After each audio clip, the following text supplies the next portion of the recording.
റഷ്യയുടെ തലസ്ഥാനവും കറൻസിയും എന്താണ്?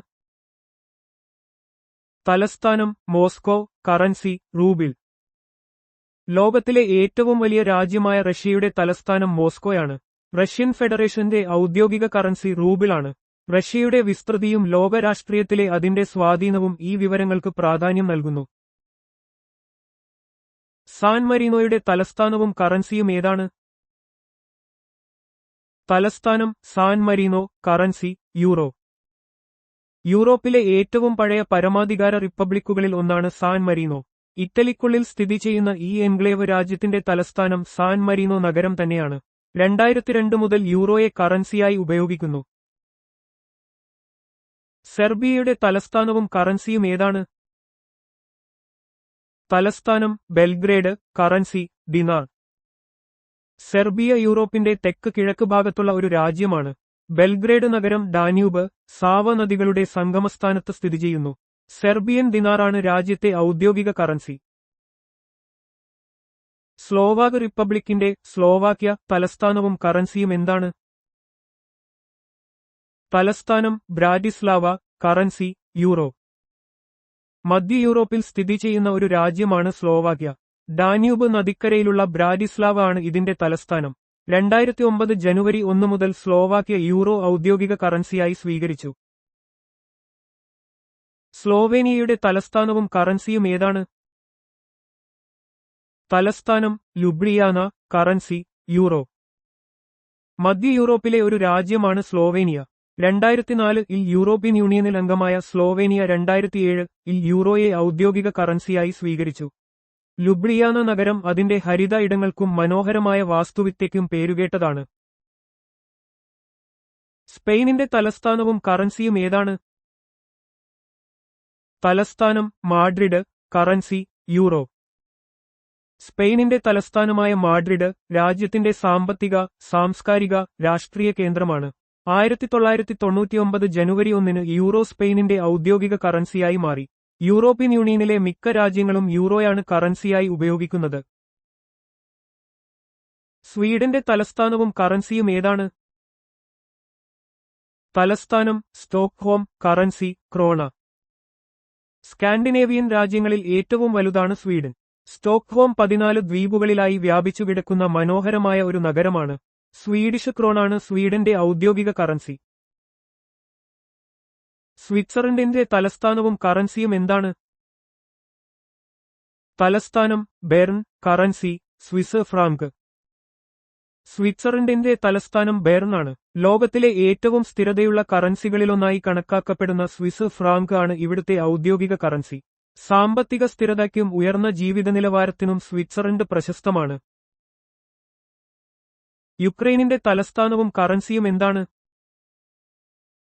തലസ്ഥാനം കീവ്, കറൻസി ഹ്രിവ്നിയ. കിഴക്കൻ യൂറോപ്പിലെ ഒരു വലിയ രാജ്യമാണ് യുക്രൈൻ. അതിന്റെ തലസ്ഥാനം ഡിനിപ്പർ നദിക്കരയിലുള്ള കീവ് ആണ്. യുക്രൈനിന്റെ ഔദ്യോഗിക കറൻസി ഹ്രിവ്നിയയാണ്. യുണൈറ്റഡ് കിങ്ഡത്തിന്റെ തലസ്ഥാനവും കറൻസിയും എന്താണ്? തലസ്ഥാനം London, currency pound sterling. United കിങ്ഡത്തിന്റെ തലസ്ഥാനം ലോകത്തിലെ പ്രധാന നഗരങ്ങളിലൊന്നായ ലണ്ടനാണ്. യുണൈറ്റഡ് കിങ്ഡം യൂറോപ്യൻ യൂണിയനിൽ നിന്ന് പുറത്തുപോയെങ്കിലും അവരുടെ കറൻസി ഇപ്പോഴും പൗണ്ട് സ്റ്റെർലിംഗ് ആണ്, അല്ലാതെ യൂറോ അല്ല. ബ്രിട്ടീഷ് സാമ്പത്തിക വ്യവസ്ഥയുടെയും ചരിത്രത്തിന്റെയും ഒരു പ്രധാന ഭാഗമാണ് പൗണ്ട് സ്റ്റെർലിംഗ്. ഭൂഖണ്ഡങ്ങളുടെ വലുപ്പത്തിൽ വടക്കേ അമേരിക്കയുടെ സ്ഥാനം എത്രയാണ്? അതിന്റെ ഏകദേശ വിസ്തീർണം എത്രയാണ്? മൂന്നാമത്തെ വലിയ ഭൂഖണ്ഡം ഏകദേശം 2,44,73,000 ചതുരശ്ര കിലോമീറ്റർ വിസ്തീർണമുണ്ട്. വടക്കേ അമേരിക്ക ലോകത്തിലെ മൂന്നാമത്തെ വലിയ ഭൂഖണ്ഡമാണ്. ഇതിന് ഏകദേശം 2,44,73,000 ചതുരശ്ര കിലോമീറ്റർ വിസ്തീർണമുണ്ട്. ഇത് ഭൂമിയുടെ മൊത്തം ഉപരിതലത്തിന്റെ ഏകദേശം 4.8%. ഭൂമിശാസ്ത്രപരമായി വടക്കൻ അർദ്ധഗോളത്തിൽ ഇത് പൂർണ്ണമായി സ്ഥിതി ചെയ്യുന്നു. വടക്കേ അമേരിക്കൻ ഭൂഖണ്ഡവുമായി ഭൂമിശാസ്ത്രപരമായി ബന്ധപ്പെട്ട ഏറ്റവും വലിയ ദ്വീപ് ഏതാണ്? ഗ്രീൻലാൻഡ്. ഗ്രീൻലാൻഡ് ലോകത്തിലെ ഏറ്റവും വലിയ ദ്വീപാണ്. ഇത് വടക്കേ അമേരിക്കൻ ഭൂഖണ്ഡത്തിന്റെ ഭാഗമായി കണക്കാക്കപ്പെടുന്നു. എന്നിരുന്നാലും രാഷ്ട്രീയപരമായി ഡെൻമാർക്കിന്റെ കീഴിലാണ്. അറ്റ്ലാന്റിക്, ആർട്ടിക് സമുദ്രങ്ങൾക്കിടയിലാണിത് സ്ഥിതി ചെയ്യുന്നത്. ലോകത്തിന്റെ ആകെ കരഭൂമിയുടെ ഏകദേശം എത്ര ശതമാനമാണ് വടക്കേ അമേരിക്ക ഉൾക്കൊള്ളുന്നത്? 16.44%. വടക്കേ അമേരിക്ക ലോകത്തിലെ മൂന്നാമത്തെ വലിയ ഭൂഖണ്ഡമാണ്. ഇത് ലോകത്തിന്റെ ആകെ കരഭൂമിയുടെ ഏകദേശം 16.44% വരും. കാനഡ, USA, മെക്സിക്കോ എന്നിവയാണ് ഈ ഭൂഖണ്ഡത്തിലെ പ്രധാന രാജ്യങ്ങൾ.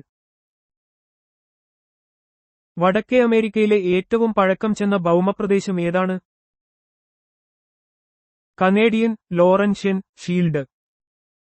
കനേഡിയൻ ഷീൽഡ്, ലോറൻഷ്യൻ ഷീൽഡ് എന്നും അറിയപ്പെടുന്നു, വടക്കേ അമേരിക്കയിലെ വലിയൊരു ഭൂമിശാസ്ത്രപരമായ പ്രദേശമാണ്. ഇത് പ്രാചീനമായ ശിലകളാൽ നിർമ്മിതമാണ്, കൂടാതെ ഭൂഖണ്ഡത്തിലെ ഏറ്റവും പഴയതും സ്ഥിരതയുള്ളതുമായ ഭാഗങ്ങളിലൊന്നാണിത്. വടക്കേ അമേരിക്കയിൽ എത്ര രാജ്യങ്ങളുണ്ട്? 23 രാജ്യങ്ങൾ. വടക്കേ അമേരിക്കയിൽ മൊത്തം 23 അംഗീകൃത രാജ്യങ്ങളുണ്ട്. Canada, United States of America, Mexico എന്നിവയാണ് ഇതിലെ ഏറ്റവും വലിയ രാജ്യങ്ങൾ. ഈ ഭൂഖണ്ഡത്തിൽ കരീബിയൻ ദ്വീപ് രാജ്യങ്ങളും ഉൾപ്പെടുന്നു. വടക്കേ അമേരിക്കയുടെ മധ്യഭാഗത്തുകൂടി കടന്നുപോകുന്ന പ്രധാന രേഖാംശം ഏതാണ്? 100° പശ്ചിമ രേഖാംശം. 100° പശ്ചിമ രേഖാംശം വടക്കേ അമേരിക്കയുടെ മധ്യഭാഗത്തുകൂടി കടന്നുപോകുന്നു. ഇത് ഗ്രേറ്റ് പ്ലെയിൻസിലൂടെയാണ് പ്രധാനമായും കടന്നുപോകുന്നത്. ഈ രേഖാംശം കിഴക്കും പടിഞ്ഞാറും പ്രദേശങ്ങൾ തമ്മിൽ കാലാവസ്ഥാപരമായും ഭൂമിശാസ്ത്രപരമായും ഒരു വേർതിരിവ് അടയാളപ്പെടുത്തുന്നു. വിസ്തീർണമനുസരിച്ച് ലോകത്തിലെ ഏറ്റവും വലിയ ശീത മരുഭൂമി ഏതാണ്? അന്റാർട്ടിക്ക 1,40,00,000 ചതുരശ്ര കി.മീ. അന്റാർട്ടിക്കയാണ് ലോകത്തിലെ ഏറ്റവും വലിയ ശീത മരുഭൂമി. ഇതിന്റെ വലിയൊരു ഭാഗം മഞ്ഞുമൂടിക്കിടക്കുന്നതിനാൽ ഇത് വളരെ കുറഞ്ഞ മഴ ലഭിക്കുന്ന പ്രദേശമാണ്. ഏഷ്യയിലെ പ്രധാനപ്പെട്ട 2 ശീത മരുഭൂമികൾ ഏതൊക്കെയാണ്? ഗോബി മരുഭൂമി, ചൈനയും മംഗോളിയയും, ടക്ലമഗാൻ മരുഭൂമി, ചൈന. ഏഷ്യയിലെ പ്രധാനപ്പെട്ട 2 ശീത മരുഭൂമികളാണ് ഗോബി മരുഭൂമിയും ടക്ലമഗാൻ മരുഭൂമിയും. മംഗോളിയയിലും ചൈനയിലുമായി വ്യാപിച്ചുകിടക്കുന്ന ഗോബി മരുഭൂമി ഏഷ്യയിലെ ഏറ്റവും വലിയ മരുഭൂമിയാണ്. നൽകിയിട്ടുള്ള വിവരങ്ങൾ പ്രകാരം ആഗോളതലത്തിൽ ഏറ്റവും കൂടുതൽ പെട്രോളിയം ഉത്പാദിപ്പിക്കുന്ന രാജ്യം ഏതാണ്? യുണൈറ്റഡ് സ്റ്റേറ്റ്സ് പ്രതിദിനം 1,39,73,000 ബാരൽ ഏകദേശം. യുണൈറ്റഡ് സ്റ്റേറ്റ്സ് ആണ് നിലവിൽ ലോകത്തിലെ ഏറ്റവും വലിയ പെട്രോളിയം ഉത്പാദക രാജ്യം. ഷെയിൽ വിപ്ലവത്തിന് ശേഷം രാജ്യത്തിന്റെ എണ്ണ ഉത്പാദനം ഗണ്യമായി വർദ്ധിച്ചു. ഡാറ്റയിൽ ലിസ്റ്റ് ചെയ്തിട്ടുള്ള മധ്യേഷ്യയിലെ പ്രധാന പെട്രോളിയം ഉത്പാദക രാജ്യങ്ങളിൽ 4 കണ്ടെത്തുക. Saudi Arabia, United Arab Emirates, Iran, Iraq, Kuwait, Qatar ഇവയിൽ ഏതെങ്കിലും 4. Saudi Arabia, United Arab Emirates, Iran, Iraq എന്നിവ മധ്യേഷ്യയിലെ പ്രമുഖ പെട്രോളിയം ഉത്പാദക രാജ്യങ്ങളാണ്. ആഗോള എണ്ണ വിപണിയിൽ ഈ രാജ്യങ്ങൾ നിർണായക പങ്ക് വഹിക്കുന്നു. ലോകത്തിലെ ഏറ്റവും വലിയ പെട്രോളിയം ഉപഭോക്താവ് ഏത് രാജ്യമാണ്? United States. ലോകത്തിലെ ഏറ്റവും വലിയ പെട്രോളിയം ഉപഭോക്താവാണ് യുണൈറ്റഡ് സ്റ്റേറ്റ്സ്. അവരുടെ വലിയ വ്യാവസായിക ആവശ്യങ്ങളും ഗതാഗത മേഖലയിലെ ഉയർന്ന ഉപയോഗവുമാണ് ഇതിന് പ്രധാന കാരണം. ആഗോള പെട്രോളിയം ഉപഭോഗത്തിൽ 2ാം സ്ഥാനം വഹിക്കുന്ന രാജ്യം ഏതാണ്? People's Republic of China. ലോകത്ത് പെട്രോളിയം ഉപഭോഗത്തിൽ 2ാം സ്ഥാനത്തുള്ള രാജ്യമാണ് ചൈന. അതിവേഗം വളരുന്ന വ്യാവസായിക മേഖലയും വർദ്ധിച്ചുവരുന്ന വാഹന ഉപയോഗവും ചൈനയുടെ എണ്ണ ഉപഭോഗം വർദ്ധിപ്പിക്കുന്നു. എണ്ണയുടെ അളവ് സാധാരണയായി അളക്കാൻ ഉപയോഗിക്കുന്ന യൂണിറ്റ് ഏതാണ്? അത് 42 US ഗാലൻ അല്ലെങ്കിൽ 159 ലിറ്ററിന് തുല്യമാണ്. Barrel BBL. എണ്ണയുടെ അളവ് അളക്കാൻ സാധാരണയായി ഉപയോഗിക്കുന്ന യൂണിറ്റാണ് ബാരൽ. ഒരു ബാരൽ 42 US ഗാലൻ അഥവാ ഏകദേശം 159 ലിറ്ററിന് തുല്യമാണ്. ആഗോള എണ്ണ വ്യാപാരത്തിൽ ഈ യൂണിറ്റ് വ്യാപകമായി ഉപയോഗിക്കുന്നു. ആഗോളതലത്തിൽ ഏറ്റവും വലിയ തെളിയിക്കപ്പെട്ട അസംസ്കൃത എണ്ണ ശേഖരം ഏതു രാജ്യത്തിനാണ്? വെനിസ്വേല. ലോകത്തിലെ ഏറ്റവും വലിയ തെളിയിക്കപ്പെട്ട അസംസ്കൃത എണ്ണ ശേഖരം വെനിസ്വേലക്കാണ്. ഒറിനോക്കോ ബെൽറ്റിലെ കനത്ത ക്രൂഡ് ഓയിൽ നിക്ഷേപമാണ് ഇതിന് പ്രധാന കാരണം. തെളിയിക്കപ്പെട്ട ക്രൂഡ് ഓയിൽ ശേഖരത്തിന്റെ കാര്യത്തിൽ 2ാം സ്ഥാനത്തുള്ള രാജ്യം ഏതാണ്? Saudi Arabia. ക്രൂഡ് ഓയിൽ ശേഖരം ലോക സമ്പദ്വ്യവസ്ഥയിൽ നിർണായക പങ്ക് വഹിക്കുന്നു.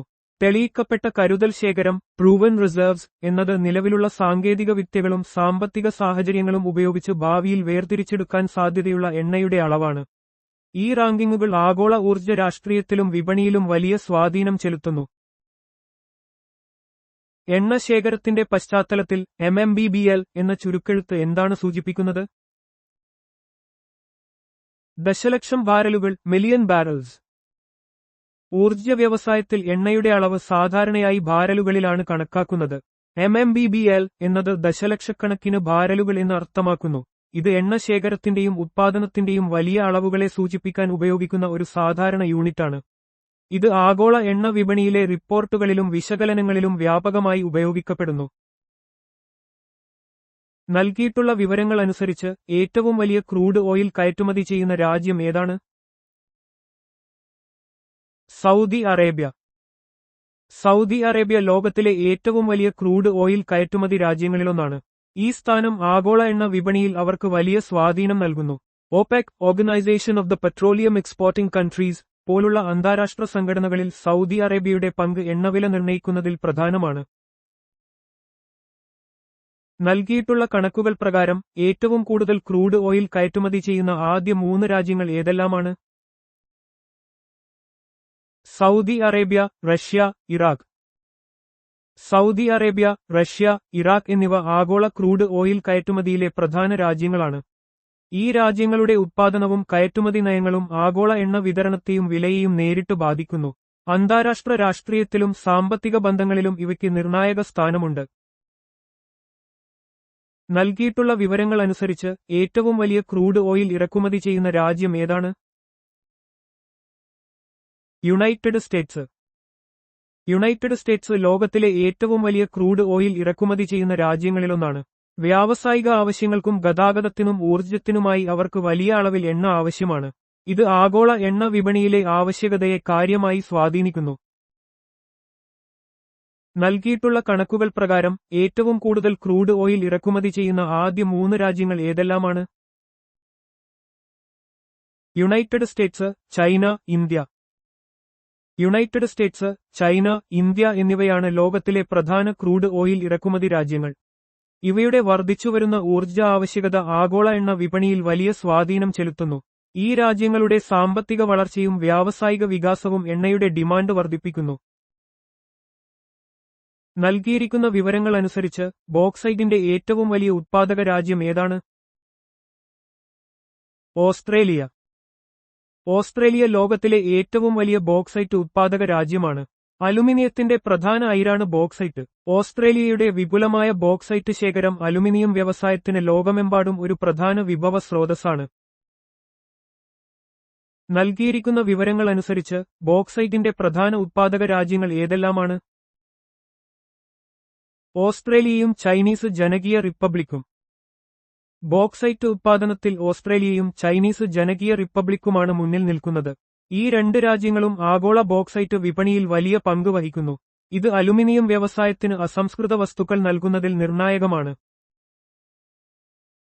പട്ടിക പ്രകാരം ബോക്സൈറ്റ് ഉത്പാദിപ്പിക്കുന്ന രാജ്യങ്ങളിൽ ഇന്ത്യയുടെ സ്ഥാനം എത്രയാണ്? 5ാം സ്ഥാനം. ലോകത്തിലെ പ്രധാന ബോക്സൈറ്റ് ഉത്പാദക രാജ്യങ്ങളിൽ ഇന്ത്യക്ക് 5ാം സ്ഥാനമുണ്ട്. ഇന്ത്യയിൽ ഒഡീഷ, ഗുജറാത്ത് തുടങ്ങിയ സംസ്ഥാനങ്ങളിൽ വലിയ ബോക്സൈറ്റ് നിക്ഷേപങ്ങളുണ്ട്. ഇത് രാജ്യത്തിന്റെ അലുമിനിയം വ്യവസായത്തിന് ഒരു പ്രധാന അടിത്തറ നൽകുന്നു. നൽകിയിരിക്കുന്ന വിവരങ്ങൾ അനുസരിച്ച് ചെമ്പിന്റെ ഏറ്റവും വലിയ ഉത്പാദക രാജ്യം ഏതാണ്? ചിലി. ചിലി ലോകത്തിലെ ഏറ്റവും വലിയ ചെമ്പ് ഉത്പാദക രാജ്യമാണ്. ആൻഡിസ് പർവ്വതനിരകളിലെ വലിയ ചെമ്പ് നിക്ഷേപങ്ങളാണ് ഇതിന് കാരണം. ആഗോള ഇലക്ട്രോണിക് നിർമ്മാണ വ്യവസായങ്ങൾക്ക് ചിലിയിലെ ചെമ്പ് ഉത്പാദനം നിർണായകമാണ്.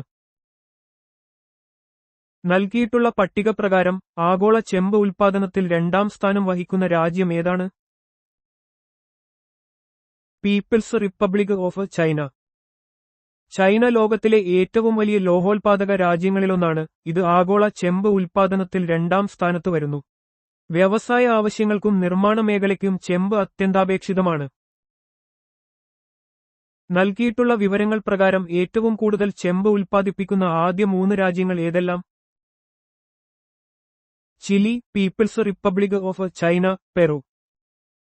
ചിലിയാണ് ലോകത്തിലെ ഏറ്റവും വലിയ ചെമ്പ് ഉൽപ്പാദകൻ. ചൈനയും പെറുവും യഥാക്രമം 2ഉം 3ഉം സ്ഥാനങ്ങളിൽ വരുന്നു. ഈ രാജ്യങ്ങൾ ആഗോള ചെമ്പ് വിപണിയിൽ നിർണായക പങ്ക് വഹിക്കുന്നു. നൽകിയിട്ടുള്ള വിവരങ്ങൾ പ്രകാരം ആഗോളതലത്തിൽ ഏറ്റവും വലിയ സ്വർണ്ണ ഉൽപ്പാദക രാജ്യം ഏതാണ്? People's Republic of China. കഴിഞ്ഞ ദശകങ്ങളിൽ ചൈന ലോകത്തിലെ ഏറ്റവും വലിയ സ്വർണ്ണ ഉൽപ്പാദകരായി ഉയർന്നുവന്നിട്ടുണ്ട്. അവരുടെ വിപുലമായ ഖനന പ്രവർത്തനങ്ങളും സാങ്കേതിക മുന്നേറ്റങ്ങളും ഇതിന് സഹായിച്ചു. നൽകിയിട്ടുള്ള വിവരങ്ങൾ പ്രകാരം മൂല്യത്തിന്റെ അടിസ്ഥാനത്തിൽ ആഗോളതലത്തിൽ ഏറ്റവും വലിയ സ്വർണ്ണ കയറ്റുമതി ചെയ്യുന്ന രാജ്യം ഏതാണ്? സ്വിറ്റ്സർലൻഡ്. സ്വിറ്റ്സർലൻഡ് സ്വർണത്തിന്റെ വലിയൊരു ഉൽപ്പാദകനല്ലെങ്കിലും ലോകത്തിലെ ഏറ്റവും വലിയ സ്വർണ്ണ റിഫൈനറികളിൽ പലതും അവിടെ സ്ഥിതി ചെയ്യുന്നതിനാൽ ഏറ്റവും വലിയ കയറ്റുമതി രാജ്യമായി മാറുന്നു. ഇത് സ്വർണ്ണ വ്യാപാരത്തിന്റെ ഒരു പ്രധാന കേന്ദ്രമാണ്. നൽകിയിട്ടുള്ള വിവരങ്ങൾ പ്രകാരം മൂല്യത്തിന്റെ അടിസ്ഥാനത്തിൽ ഏറ്റവും വലിയ വജ്രം കയറ്റുമതി ചെയ്യുന്ന രാജ്യം ഏതാണ്? United kingdom. യുണൈറ്റഡ് കിങ്ഡം ഒരു പ്രധാന വജ്ര ഉൽപ്പാദക രാജ്യമല്ലെങ്കിലും ലണ്ടൻ ഒരു വലിയ വജ്ര വ്യാപാര കേന്ദ്രമായതിനാൽ മൂല്യത്തിന്റെ അടിസ്ഥാനത്തിൽ ഏറ്റവും വലിയ കയറ്റുമതിക്കാരിൽ ഒന്നായി മാറുന്നു. ഇത് വജ്രങ്ങൾ ഇറക്കുമതി ചെയ്യുകയും സംസ്കരിക്കുകയും പിന്നീട് കയറ്റുമതി ചെയ്യുകയും ചെയ്യുന്നു. പസഫിക് സമുദ്രത്തിൽ കാണപ്പെടുന്ന ചില ഉഷ്ണ സമുദ്രജലപ്രവാഹങ്ങൾ ഏതൊക്കെയാണ്? കുറോഷിയോ പ്രവാഹം, അലാസ്ക പ്രവാഹം, സുഷിമ പ്രവാഹം, എൽ നിനോ പ്രവാഹം, വടക്കൻ ഭൂമധ്യരേഖാ പ്രവാഹം, തെക്കൻ ഭൂമധ്യരേഖാ പ്രവാഹം, വടക്കൻ പസഫിക് പ്രവാഹം, കിഴക്കൻ ഓസ്ട്രേലിയൻ പ്രവാഹം, പ്രതിഭൂമധ്യരേഖാ പ്രവാഹം. പസഫിക് സമുദ്രത്തിലെ ഈ ഉഷ്ണജലപ്രവാഹങ്ങൾ ആഗോള കാലാവസ്ഥയിലും പ്രാദേശിക തീരദേശ കാലാവസ്ഥയിലും നിർണായക പങ്ക് വഹിക്കുന്നു. ഉദാഹരണത്തിന്, കുറോഷിയോ പ്രവാഹം ജപ്പാന്റെ കാലാവസ്ഥയെ സ്വാധീനിക്കുകയും എൽ നിനോ പ്രവാഹം ആഗോള കാലാവസ്ഥാ മാറ്റങ്ങൾക്ക് കാരണമാകുകയും ചെയ്യുന്നു. ഇവയുടെ പഠനം സമുദ്രശാസ്ത്രത്തിൽ പ്രാധാന്യമുള്ളതാണ്. പസഫിക് സമുദ്രത്തിലെ ചില തണുത്ത സമുദ്രജല പ്രവാഹങ്ങൾ ഏതെല്ലാം? ഹംബോൾട്ട് അല്ലെങ്കിൽ പെറുവിയൻ പ്രവാഹം, കാലിഫോർണിയൻ പ്രവാഹം, അന്റാർട്ടിക്കൻ പ്രവാഹം, കുറിൽ പ്രവാഹം, ഒയാഷിയോ പ്രവാഹം, ഒഗോൾസ്ക് പ്രവാഹം. പസഫിക് സമുദ്രത്തിലെ പ്രധാനപ്പെട്ട തണുത്ത സമുദ്രജല പ്രവാഹങ്ങളിൽ ഒന്നാണ് ഹംബോൾട്ട് പ്രവാഹം. ഇത് തെക്കേ അമേരിക്കയുടെ പടിഞ്ഞാറൻ തീരത്തുകൂടി ഒഴുകുന്നു. ഈ പ്രവാഹങ്ങൾ തീരപ്രദേശങ്ങളിലെ കാലാവസ്ഥയെയും സമുദ്രജീവികളെയും കാര്യമായി സ്വാധീനിക്കുന്നു. മത്സ്യബന്ധന മേഖലയ്ക്കും കാലാവസ്ഥാ പഠനങ്ങൾക്കും ഇവ വളരെ പ്രധാനമാണ്. അറ്റ്ലാന്റിക് സമുദ്രത്തിലെ ചില ചൂടുള്ള സമുദ്രജല പ്രവാഹങ്ങൾ ഏതെല്ലാം? ഗൾഫ് സ്ട്രീം, ബ്രസീൽ പ്രവാഹം, ഫ്ലോറിഡ പ്രവാഹം, ഇർമിംഗർ പ്രവാഹം, ഉത്തര ഭൂമധ്യരേഖാ പ്രവാഹം, ദക്ഷിണ ഭൂമധ്യരേഖാ പ്രവാഹം, ഭൂമധ്യരേഖാ പ്രതിപ്രവാഹം, ഗിനി പ്രവാഹം. അറ്റ്ലാന്റിക് സമുദ്രത്തിലെ ഏറ്റവും ശക്തമായ ചൂടുള്ള പ്രവാഹമാണ് ഗൾഫ് സ്ട്രീം.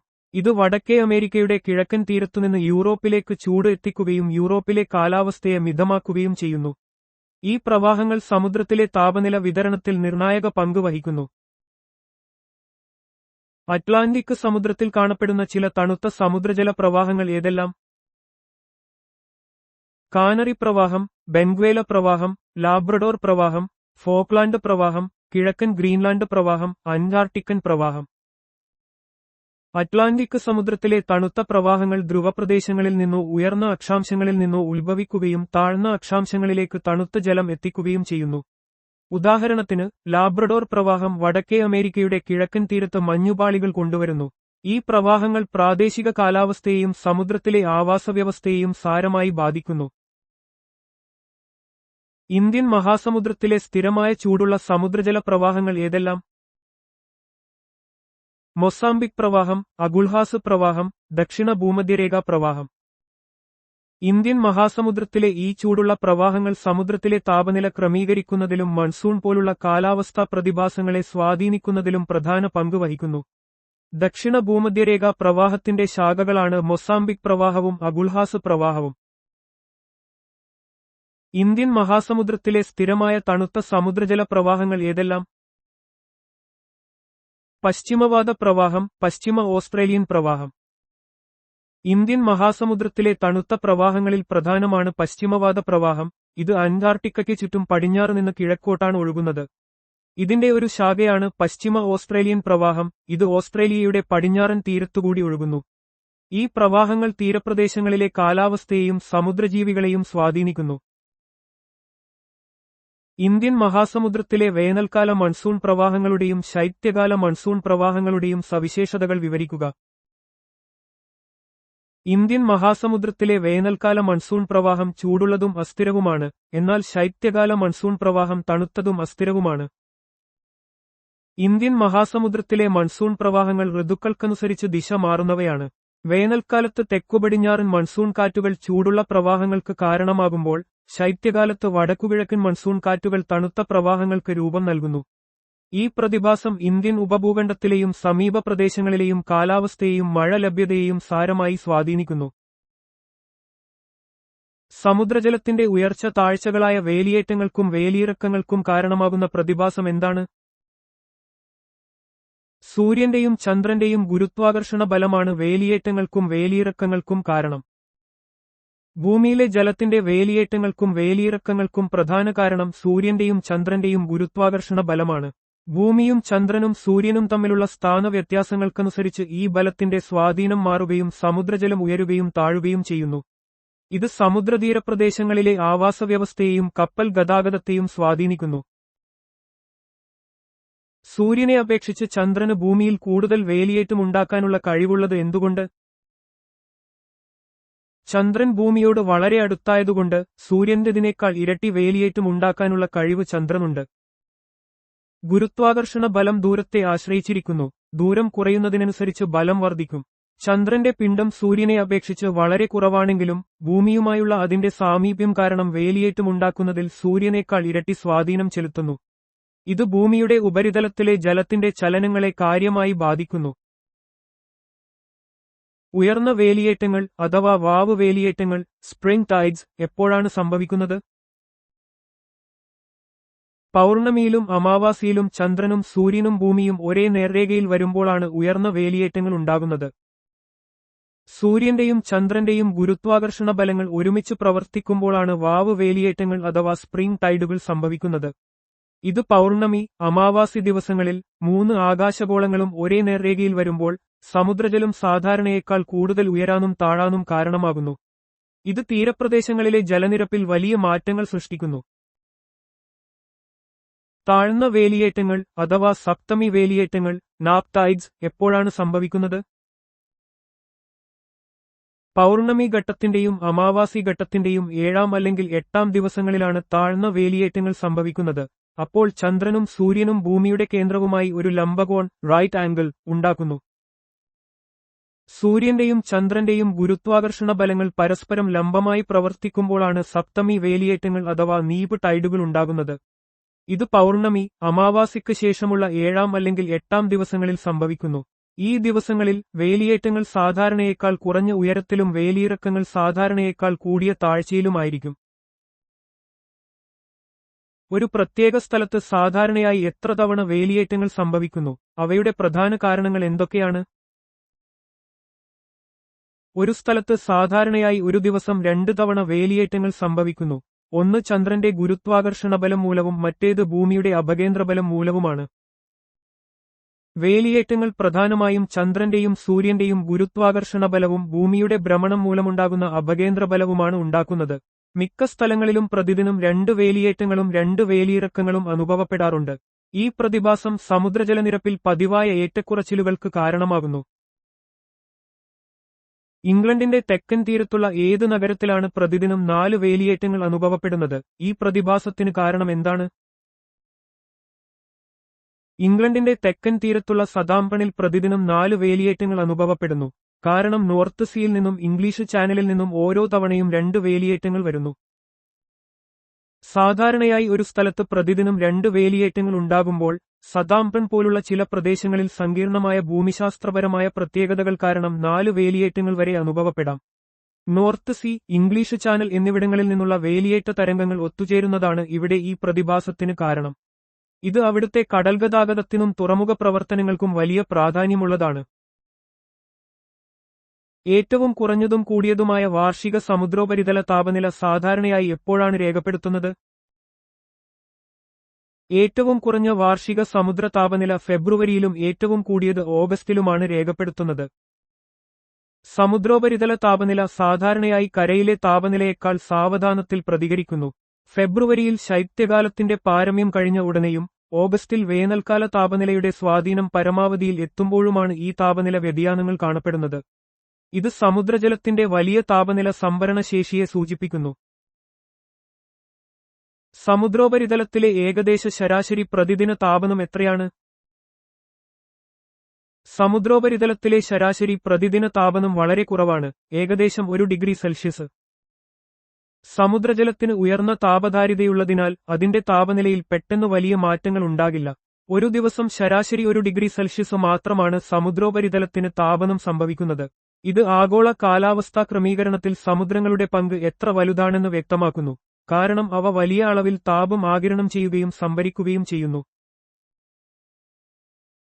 പസഫിക് സമുദ്രത്തിൽ സ്ഥിതി ചെയ്യുന്ന അറിയപ്പെടുന്ന ഏറ്റവും ആഴമേറിയ സമുദ്രഗർത്തം ഏതാണ്? Mariana trench. പസഫിക് സമുദ്രത്തിലെ മരിയാന ട്രഞ്ച് ആണ് ലോകത്തിലെ അറിയപ്പെടുന്ന ഏറ്റവും ആഴമേറിയ സമുദ്രഗർത്തം. ഇതിലെ ചലഞ്ചർ ദ്വീപ് എന്ന ഭാഗത്തിന് ഏകദേശം 11,000 മീറ്ററിലധികം ആഴമുണ്ട്. ടെക്ടോണിക് പ്ലേറ്റുകളുടെ പ്രവർത്തന ഫലമായി രൂപപ്പെടുന്ന ഇത്തരം ഗർത്തങ്ങൾ സമുദ്രശാസ്ത്ര പഠനങ്ങൾക്ക് വളരെ നിർണായകമാണ്.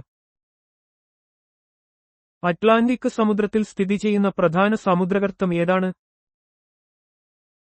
Puerto Rico trench.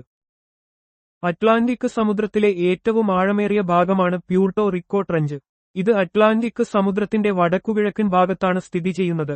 കരീബിയൻ, വടക്കേ അമേരിക്കൻ പ്ലേറ്റുകളുടെ കൂട്ടിമുട്ടൽ മൂലമാണ് ഈ ഗർത്തം രൂപപ്പെട്ടത്. ഇതിന് ഏകദേശം 8376 മീറ്റർ ആഴമുണ്ട്. ഇന്ത്യൻ മഹാസമുദ്രവുമായി ബന്ധപ്പെട്ട പ്രധാന സമുദ്രഗർത്തം ഏതാണ്? സുന്ദർ ട്രഞ്ച്, ജാവ ട്രഞ്ച് എന്നും അറിയപ്പെടുന്നു. ഇന്ത്യൻ മഹാസമുദ്രത്തിലെ ഏറ്റവും ആഴമേറിയ സമുദ്രഗർത്തമാണ് സുന്ദർ ട്രഞ്ച്. ഇത് ജാവ ട്രഞ്ച് എന്നും അറിയപ്പെടുന്നു. ഇന്തോനേഷ്യൻ ദ്വീപുകളുടെ തെക്ക് ഭാഗത്തായാണ് ഇത് സ്ഥിതി ചെയ്യുന്നത്. ഇന്ത്യൻ, ഓസ്ട്രേലിയൻ ടെക്ടോണിക് പ്ലേറ്റുകൾ യൂറേഷ്യൻ പ്ലേറ്റിന് താഴേക്ക് നീങ്ങുന്നതിന്റെ ഫലമായാണ് ഈ ഗർത്തം രൂപപ്പെടുന്നത്. ഇതിന് ഏകദേശം 7725 മീറ്ററിലധികം ആഴമുണ്ട്. ആർട്ടിക് സമുദ്രത്തിൽ തിരിച്ചറിഞ്ഞ പ്രധാന ആഴമുള്ള തടം ബേസിൻ ഏതാണ്? Eurasian basin. ആർട്ടിക് സമുദ്രത്തിലെ ഏറ്റവും ആഴമുള്ള ഭാഗങ്ങളിലൊന്നാണ് യുറേഷ്യൻ ബേസിൻ.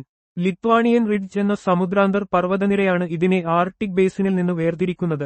ഈ തടം ആർട്ടിക് സമുദ്രത്തിലെ സമുദ്രശാസ്ത്രപരമായ പഠനങ്ങൾക്കും കാലാവസ്ഥാ വ്യതിയാന പഠനങ്ങൾക്കും പ്രാധാന്യമർഹിക്കുന്നു.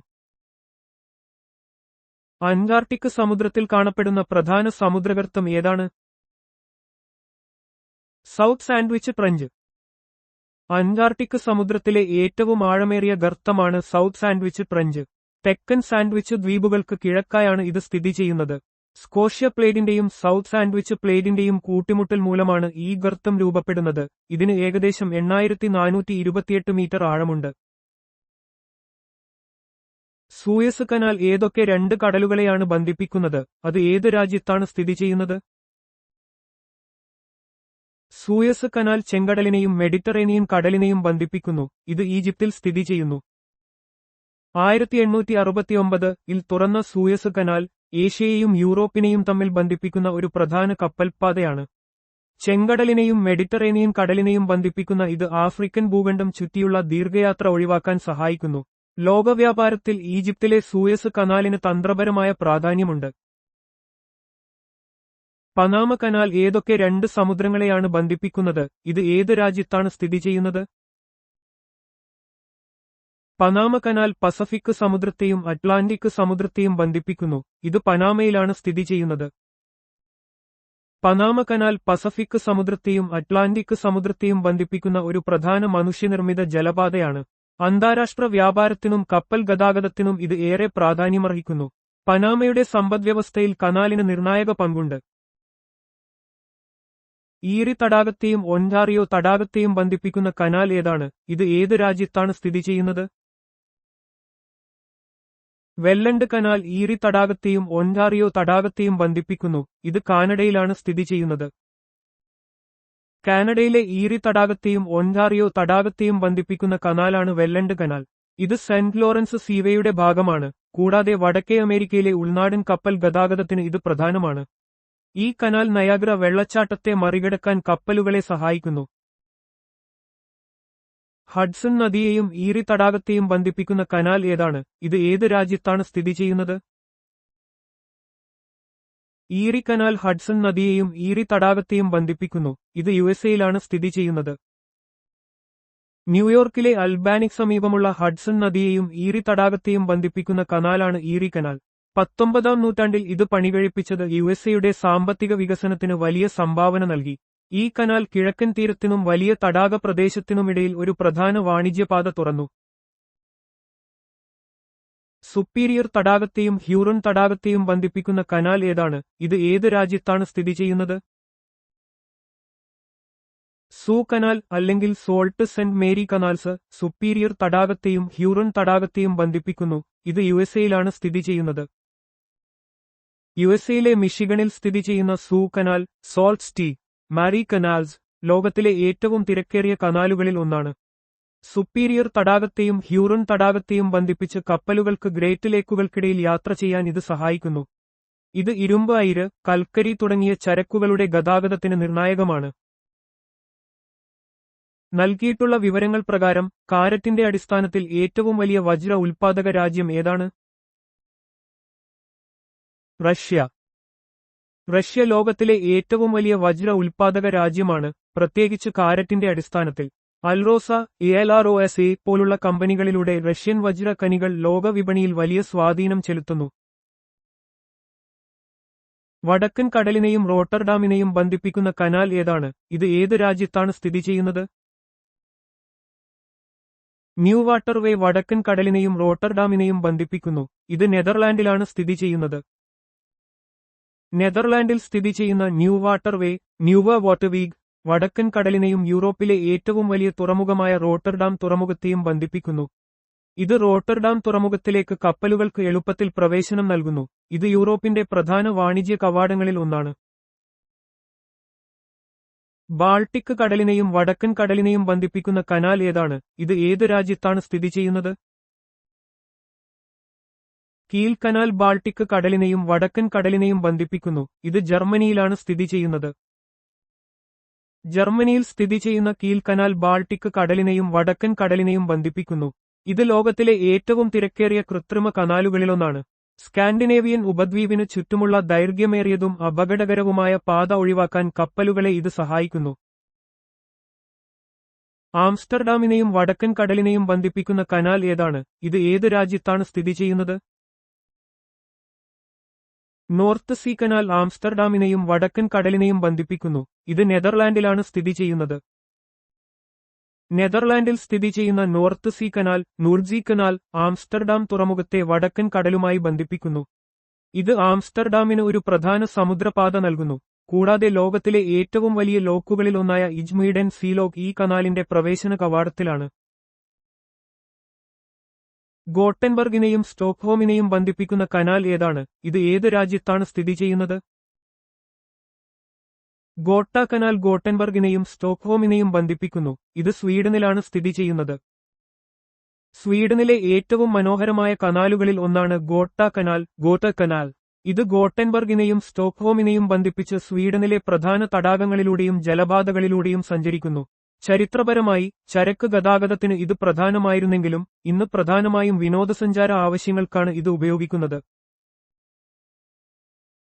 ലിവർപൂളിനെയും മാഞ്ചസ്റ്ററിനെയും ബന്ധിപ്പിക്കുന്ന കനാൽ ഏതാണ്? ഇത് ഏത് രാജ്യത്താണ് സ്ഥിതി ചെയ്യുന്നത്? മാഞ്ചസ്റ്റർ കനാൽ ലിവർപൂളിനെയും മാഞ്ചസ്റ്ററിനെയും ബന്ധിപ്പിക്കുന്നു. ഇത് യുകെയിലാണ് സ്ഥിതി ചെയ്യുന്നത്. യുണൈറ്റഡ് കിങ്ഡത്തിലെ ഒരു പ്രധാന ഉൾനാടൻ ജലപാതയാണ് മാഞ്ചസ്റ്റർ ഷിപ്പ് കനാൽ. ഇത് ലിവർപൂളിലെ മെർസി നദിയെയും മാഞ്ചസ്റ്ററിനെയും ബന്ധിപ്പിക്കുന്നു. 19-ാം നൂറ്റാണ്ടിൽ മാഞ്ചസ്റ്ററിനെ ഒരു പ്രധാന തുറമുഖ നഗരമാക്കുന്നതിൽ ഈ കനാൽ നിർണായക പങ്ക് വഹിച്ചു. വ്യവസായ വിപ്ലവകാലത്ത് ഇത് ഒരു പ്രധാന ഗതാഗത മാർഗമായിരുന്നു. സ്റ്റാലിൻഗ്രാഡിനെയും വോൾഗോഗ്രാഡ്, റോസ്തോവിനെയും ബന്ധിപ്പിക്കുന്ന കനാൽ ഏതാണ്? ഇത് ഏത് രാജ്യത്താണ് സ്ഥിതി ചെയ്യുന്നത്? വോൾഗ ഡോൺ കനാൽ സ്റ്റാലിൻഗ്രാഡിനെയും വോൾഗോഗ്രാഡ്, റോസ്തോവിനെയും ബന്ധിപ്പിക്കുന്നു. ഇത് റഷ്യയിലാണ് സ്ഥിതി ചെയ്യുന്നത്. റഷ്യയിൽ സ്ഥിതി ചെയ്യുന്ന വോൾഗ ഡോൺ കനാൽ വോൾഗ നദിയെയും ഡോൺ നദിയെയും ബന്ധിപ്പിക്കുന്നു. കരിങ്കടലിനും കാസ്പിയൻ കടലിനുമിടയിൽ ഒരു ജലപാത ഇത് ഒരുക്കുന്നു. സോവിയറ്റ് യൂണിയന്റെ കാലത്ത് നിർമ്മിച്ച ഈ കനാൽ ചരക്ക് ഗതാഗതത്തിനും ജലസേചനത്തിനും ഏറെ പ്രാധാന്യമർഹിക്കുന്നു. ഏത് കനാലാണ് ആന്റ്വർപ്പിനെയും ലീഗിനെയും ബന്ധിപ്പിക്കുന്നത്? അത് ഏത് രാജ്യത്താണ് സ്ഥിതി ചെയ്യുന്നത്? ആൽബർട്ട് കനാൽ ആന്റ്വർപ്പിനെയും ലീഗിനെയും ബന്ധിപ്പിക്കുന്നു. അത് ബെൽജിയത്തിലാണ് സ്ഥിതി ചെയ്യുന്നത്. ആൽബർട്ട് കനാൽ ബെൽജിയത്തിലെ ഒരു പ്രധാന ഉൾനാടൻ ജലപാതയാണ്. ഇത് ഷെൽഡ് നദിയെയും മാസ് നദിയെയും ബന്ധിപ്പിക്കുകയും ആന്റ്വർപ്പ് തുറമുഖത്തിന് വ്യവസായ മേഖലകളിലേക്ക് പ്രവേശനം നൽകുകയും ചെയ്യുന്നു. രണ്ടാം ലോക മഹായുദ്ധത്തിൽ തന്ത്രപരമായ പ്രാധാന്യമുള്ള ഒരു സ്ഥലമായിരുന്നു ഇത്. ഇന്ത്യയിൽ തമിഴ്നാടിനെയും ആന്ധ്രാപ്രദേശിനെയും ബന്ധിപ്പിക്കുന്ന കനാൽ ഏതാണ്? K P. Canal. Kakinada Puducherry canal തമിഴ്നാടിനെയും ആന്ധ്രാപ്രദേശിനെയും ബന്ധിപ്പിക്കുന്നു. കെ.പി. കനാൽ അഥവാ കാക്കിനഡ പുതുച്ചേരി കനാൽ ദക്ഷിണേന്ത്യയിലെ പ്രധാന ഉൾനാടൻ ജലപാതകളിൽ ഒന്നാണ്. ഈ കനാൽ ഗോദാവരി നദിയുടെയും കൃഷ്ണ നദിയുടെയും ഡെൽറ്റ പ്രദേശങ്ങളിലൂടെ കടന്നുപോകുന്നു. ഗതാഗതത്തിനും ജലസേചനത്തിനും ഈ കനാൽ പ്രാധാന്യമർഹിക്കുന്നു. ലോകത്തിലെ ഏറ്റവും നീളമേറിയ നദി ഏതാണ്? അതിന്റെ ഉത്ഭവസ്ഥാനം എവിടെയാണ്? ഏത് കടലിലാണ് അത് പതിക്കുന്നത്? 6650 കിലോമീറ്റർ നീളമുള്ള നൈൽ നദി വിക്ടോറിയ തടാകത്തിൽ നിന്ന് ഉത്ഭവിച്ച് മെഡിറ്ററേനിയൻ കടലിൽ പതിക്കുന്നു. ആഫ്രിക്കൻ ഭൂഖണ്ഡത്തിലെ പ്രധാന നദിയായ നൈൽ ലോകത്തിലെ ഏറ്റവും നീളമേറിയ നദിയായി കണക്കാക്കപ്പെടുന്നു. വിക്ടോറിയ തടാകത്തിൽ നിന്ന് ഉത്ഭവിക്കുന്ന ഇത് ഏകദേശം 11ഓളം രാജ്യങ്ങളിലൂടെ ഒഴുകി മെഡിറ്ററേനിയൻ കടലിൽ ചേരുന്നു. ഈജിപ്ഷ്യൻ നാഗരികതയുടെ ജീവനാഡിയായിരുന്നു നൈൽ നദി. ലോകത്തിലെ നീളമനുസരിച്ച് രണ്ടാമത്തെ വലിയ നദി ഏതാണ്? അതിന്റെ ഉത്ഭവസ്ഥാനം എവിടെയാണ്? ഏത് സമുദ്രത്തിലാണ് അത് പതിക്കുന്നത്?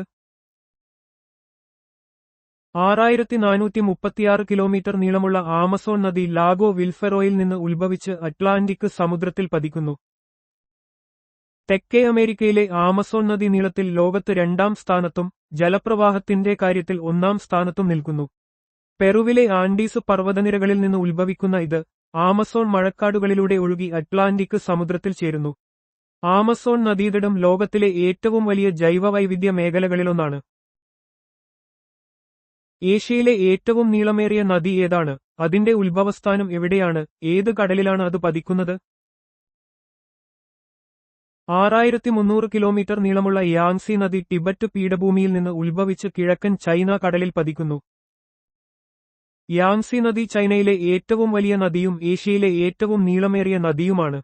ടിബറ്റൻ പീഠഭൂമിയിൽ നിന്ന് ഉത്ഭവിക്കുന്ന ഈ നദി കിഴക്കൻ ചൈന കടലിൽ ചേരുന്നതിനു മുമ്പ് നിരവധി പ്രധാന നഗരങ്ങളിലൂടെ ഒഴുകുന്നു. ചൈനയുടെ സമ്പദ്വ്യവസ്ഥയിലും സംസ്കാരത്തിലും യാങ്സിക്ക് വലിയ പങ്കുണ്ട്. മിസിസിപ്പി മിസോറി നദീവ്യൂഹം എവിടെ നിന്ന് ഉത്ഭവിക്കുകയും എവിടെ പതിക്കുകയും ചെയ്യുന്നു? മിസിസിപ്പി മിസോറി നദീവ്യൂഹം ഇറ്റാസ്ക തടാകത്തിൽ നിന്ന് ഉത്ഭവിച്ച് മെക്സിക്കോ ഉൾക്കടലിൽ പതിക്കുന്നു. വടക്കേ അമേരിക്കയിലെ ഏറ്റവും വലിയ നദീവ്യൂഹമാണ് മിസിസിപ്പി മിസോറി നദീവ്യൂഹം.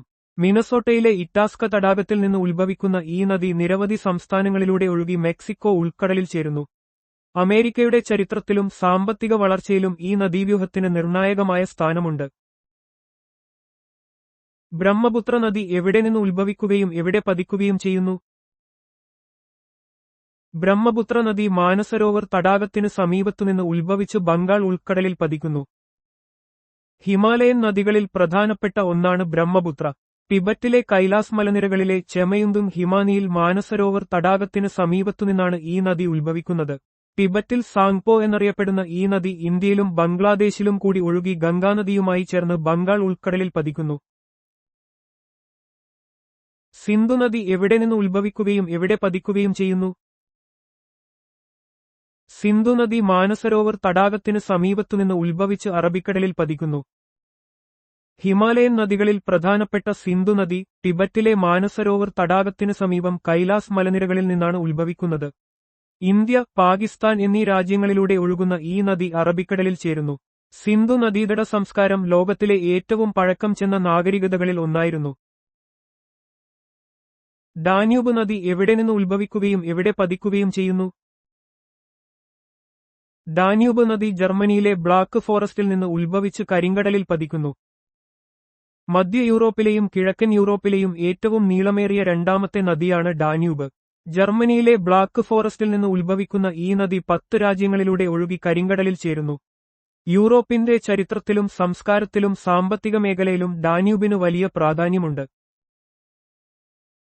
ഗംഗാനദി എവിടെ നിന്ന് ഉത്ഭവിക്കുകയും എവിടെ പതിക്കുകയും ചെയ്യുന്നു? ഗംഗാനദി ഗോമുഖ് ഗംഗോത്രി ഹിമാനിയിൽ നിന്ന് ഉത്ഭവിച്ച് ബംഗാൾ ഉൾക്കടലിൽ പതിക്കുന്നു. ഇന്ത്യയിലെ ഏറ്റവും പ്രധാനപ്പെട്ടതും പവിത്രവുമായ നദിയാണ് ഗംഗ. ഉത്തരാഖണ്ഡിലെ ഉത്തരകാശി ജില്ലയിൽ സ്ഥിതി ചെയ്യുന്ന ഗംഗോത്രി ഹിമാനിയിലെ ഗോമുഖിൽ നിന്നാണ് ഗംഗ ഉത്ഭവിക്കുന്നത്. ഇന്ത്യൻ സംസ്കാരത്തിലും ആചാരങ്ങളിലും ഗംഗാനദിക്ക് വലിയ സ്ഥാനമുണ്ട്. ഇത് ബംഗാൾ ഉൾക്കടലിൽ പതിക്കുന്നു. കാസ്പിയൻ കടലിലേക്ക് ഒഴുകുന്ന പ്രധാനപ്പെട്ട 2 നദികൾ ഏവ? വോൾഗ നദിയും ഉറാൽ നദിയും. കാസ്പിയൻ കടൽ ലോകത്തിലെ ഏറ്റവും വലിയ ഉൾനാടൻ ജലാശയമാണ്. റഷ്യയിലെ വോൾഗ നദി യൂറോപ്പിലെ ഏറ്റവും നീളം കൂടിയ നദിയാണ്. ഇത് കാസ്പിയൻ കടലിലേക്ക് ഒഴുകുന്നു. ഏഷ്യയെയും യൂറോപ്പിനെയും വേർതിരിക്കുന്ന ഉറാൽ നദിയും കാസ്പിയൻ കടലിലേക്ക് പതിക്കുന്നു. കരിങ്കടലിലേക്ക് ഒഴുകുന്ന പ്രധാനപ്പെട്ട 2 നദികൾ ഏവ? ഡാന്യൂബ് നദിയും നീപ്പർ നദിയും. യൂറോപ്പിലെ 2ാമത്തെ നീളം കൂടിയ നദിയായ ഡാന്യൂബ് കിഴക്കൻ യൂറോപ്പിലൂടെ ഒഴുകി കരിങ്കടലിൽ ചേരുന്നു. ഉക്രൈനിലെ പ്രധാന നദികളിലൊന്നായ നീപ്പർ നദിയും കരിങ്കടലിലേക്ക് പതിക്കുന്നു. ഇത് കിഴക്കൻ യൂറോപ്പിലെ ജലഗതാഗതത്തിന് പ്രധാനമാണ്. ടൈഗ്രിസ്, യൂഫ്രട്ടീസ് നദികൾ സംഗമിച്ചതിനു ശേഷമുള്ള അവയുടെ സംയുക്ത പേരെന്താണ്? ഷാത്ത് അൽ അറബ്. മെസൊപ്പൊട്ടേമിയൻ സംസ്കാരത്തിന്റെ ഈറ്റില്ലങ്ങളായ ടൈഗ്രിസ്, യൂഫ്രട്ടീസ് നദികൾ തെക്കൻ ഇറാഖിൽ വെച്ച് സംഗമിച്ച് ഷാത്ത് അൽ അറബ് എന്ന പേരിൽ പേർഷ്യൻ ഗൾഫിലേക്ക് ഒഴുകുന്നു. ഈ പ്രദേശം ചരിത്രപരമായും സാമ്പത്തികമായും തന്ത്രപരമായി പ്രാധാന്യമുള്ളതാണ്. പാക് കടലിടുക്ക് ഏതൊക്കെ ജലാശയങ്ങളെയാണ് ബന്ധിപ്പിക്കുന്നത്? ഏതൊക്കെ കരപ്രദേശങ്ങളെയാണ് വേർതിരിക്കുന്നത്? പാക് കടലിടുക്ക് ബംഗാൾ ഉൾക്കടലിനെയും മന്നാർ ഉൾക്കടലിനെയും അറബിക്കടലിന്റെ ഭാഗം ബന്ധിപ്പിക്കുകയും ഇന്ത്യയെയും ശ്രീലങ്കയെയും വേർതിരിക്കുകയും ചെയ്യുന്നു. ഇന്ത്യയുടെ തെക്കുകിഴക്കൻ തീരത്തിനും ശ്രീലങ്കയുടെ വടക്കുപടിഞ്ഞാറൻ തീരത്തിനുമിടയിലായി സ്ഥിതി ചെയ്യുന്ന ആഴം കുറഞ്ഞ കടലിടുക്കാണ് പാക് കടലിടുക്ക്. ഇതിന് ഏകദേശം 53 മുതൽ 82 കിലോമീറ്റർ വരെ വീതിയുണ്ട്. ഇത് തന്ത്രപരമായി പ്രാധാന്യമുള്ള ഒരു കടൽ പാതയാണ്. മലാക്ക കടലിടുക്ക് ഏതൊക്കെ ജലാശയങ്ങളെയാണ് ബന്ധിപ്പിക്കുന്നത്? ഏതൊക്കെ കരപ്രദേശങ്ങളെയാണ് വേർതിരിക്കുന്നത്? മലാക്ക കടലിടുക്ക് ജാവ കടലിനെയും ബംഗാൾ ഉൾക്കടലിനെയും ബന്ധിപ്പിക്കുകയും മലയെയും മലയൻ ഉപദ്വീപ് സുമാത്രയെയും വേർതിരിക്കുകയും ചെയ്യുന്നു. ലോകത്തിലെ ഏറ്റവും തിരക്കേറിയ കപ്പൽപ്പാതകളിലൊന്നാണ് മലാക്ക കടലിടുക്ക്. ഇന്ത്യൻ മഹാസമുദ്രത്തെയും പസഫിക് മഹാസമുദ്രത്തെയും ഇത് ബന്ധിപ്പിക്കുന്നു. അന്താരാഷ്ട്ര വ്യാപാരത്തിലും എണ്ണഗതാഗതത്തിലും ഇതിന് വലിയ പങ്കുണ്ട്. ബെറിംഗ് കടലിടുക്ക് ഏതൊക്കെ ജലാശയങ്ങളെയാണ് ബന്ധിപ്പിക്കുന്നത്? ഏതൊക്കെ കരപ്രദേശങ്ങളെയാണ് വേർതിരിക്കുന്നത്?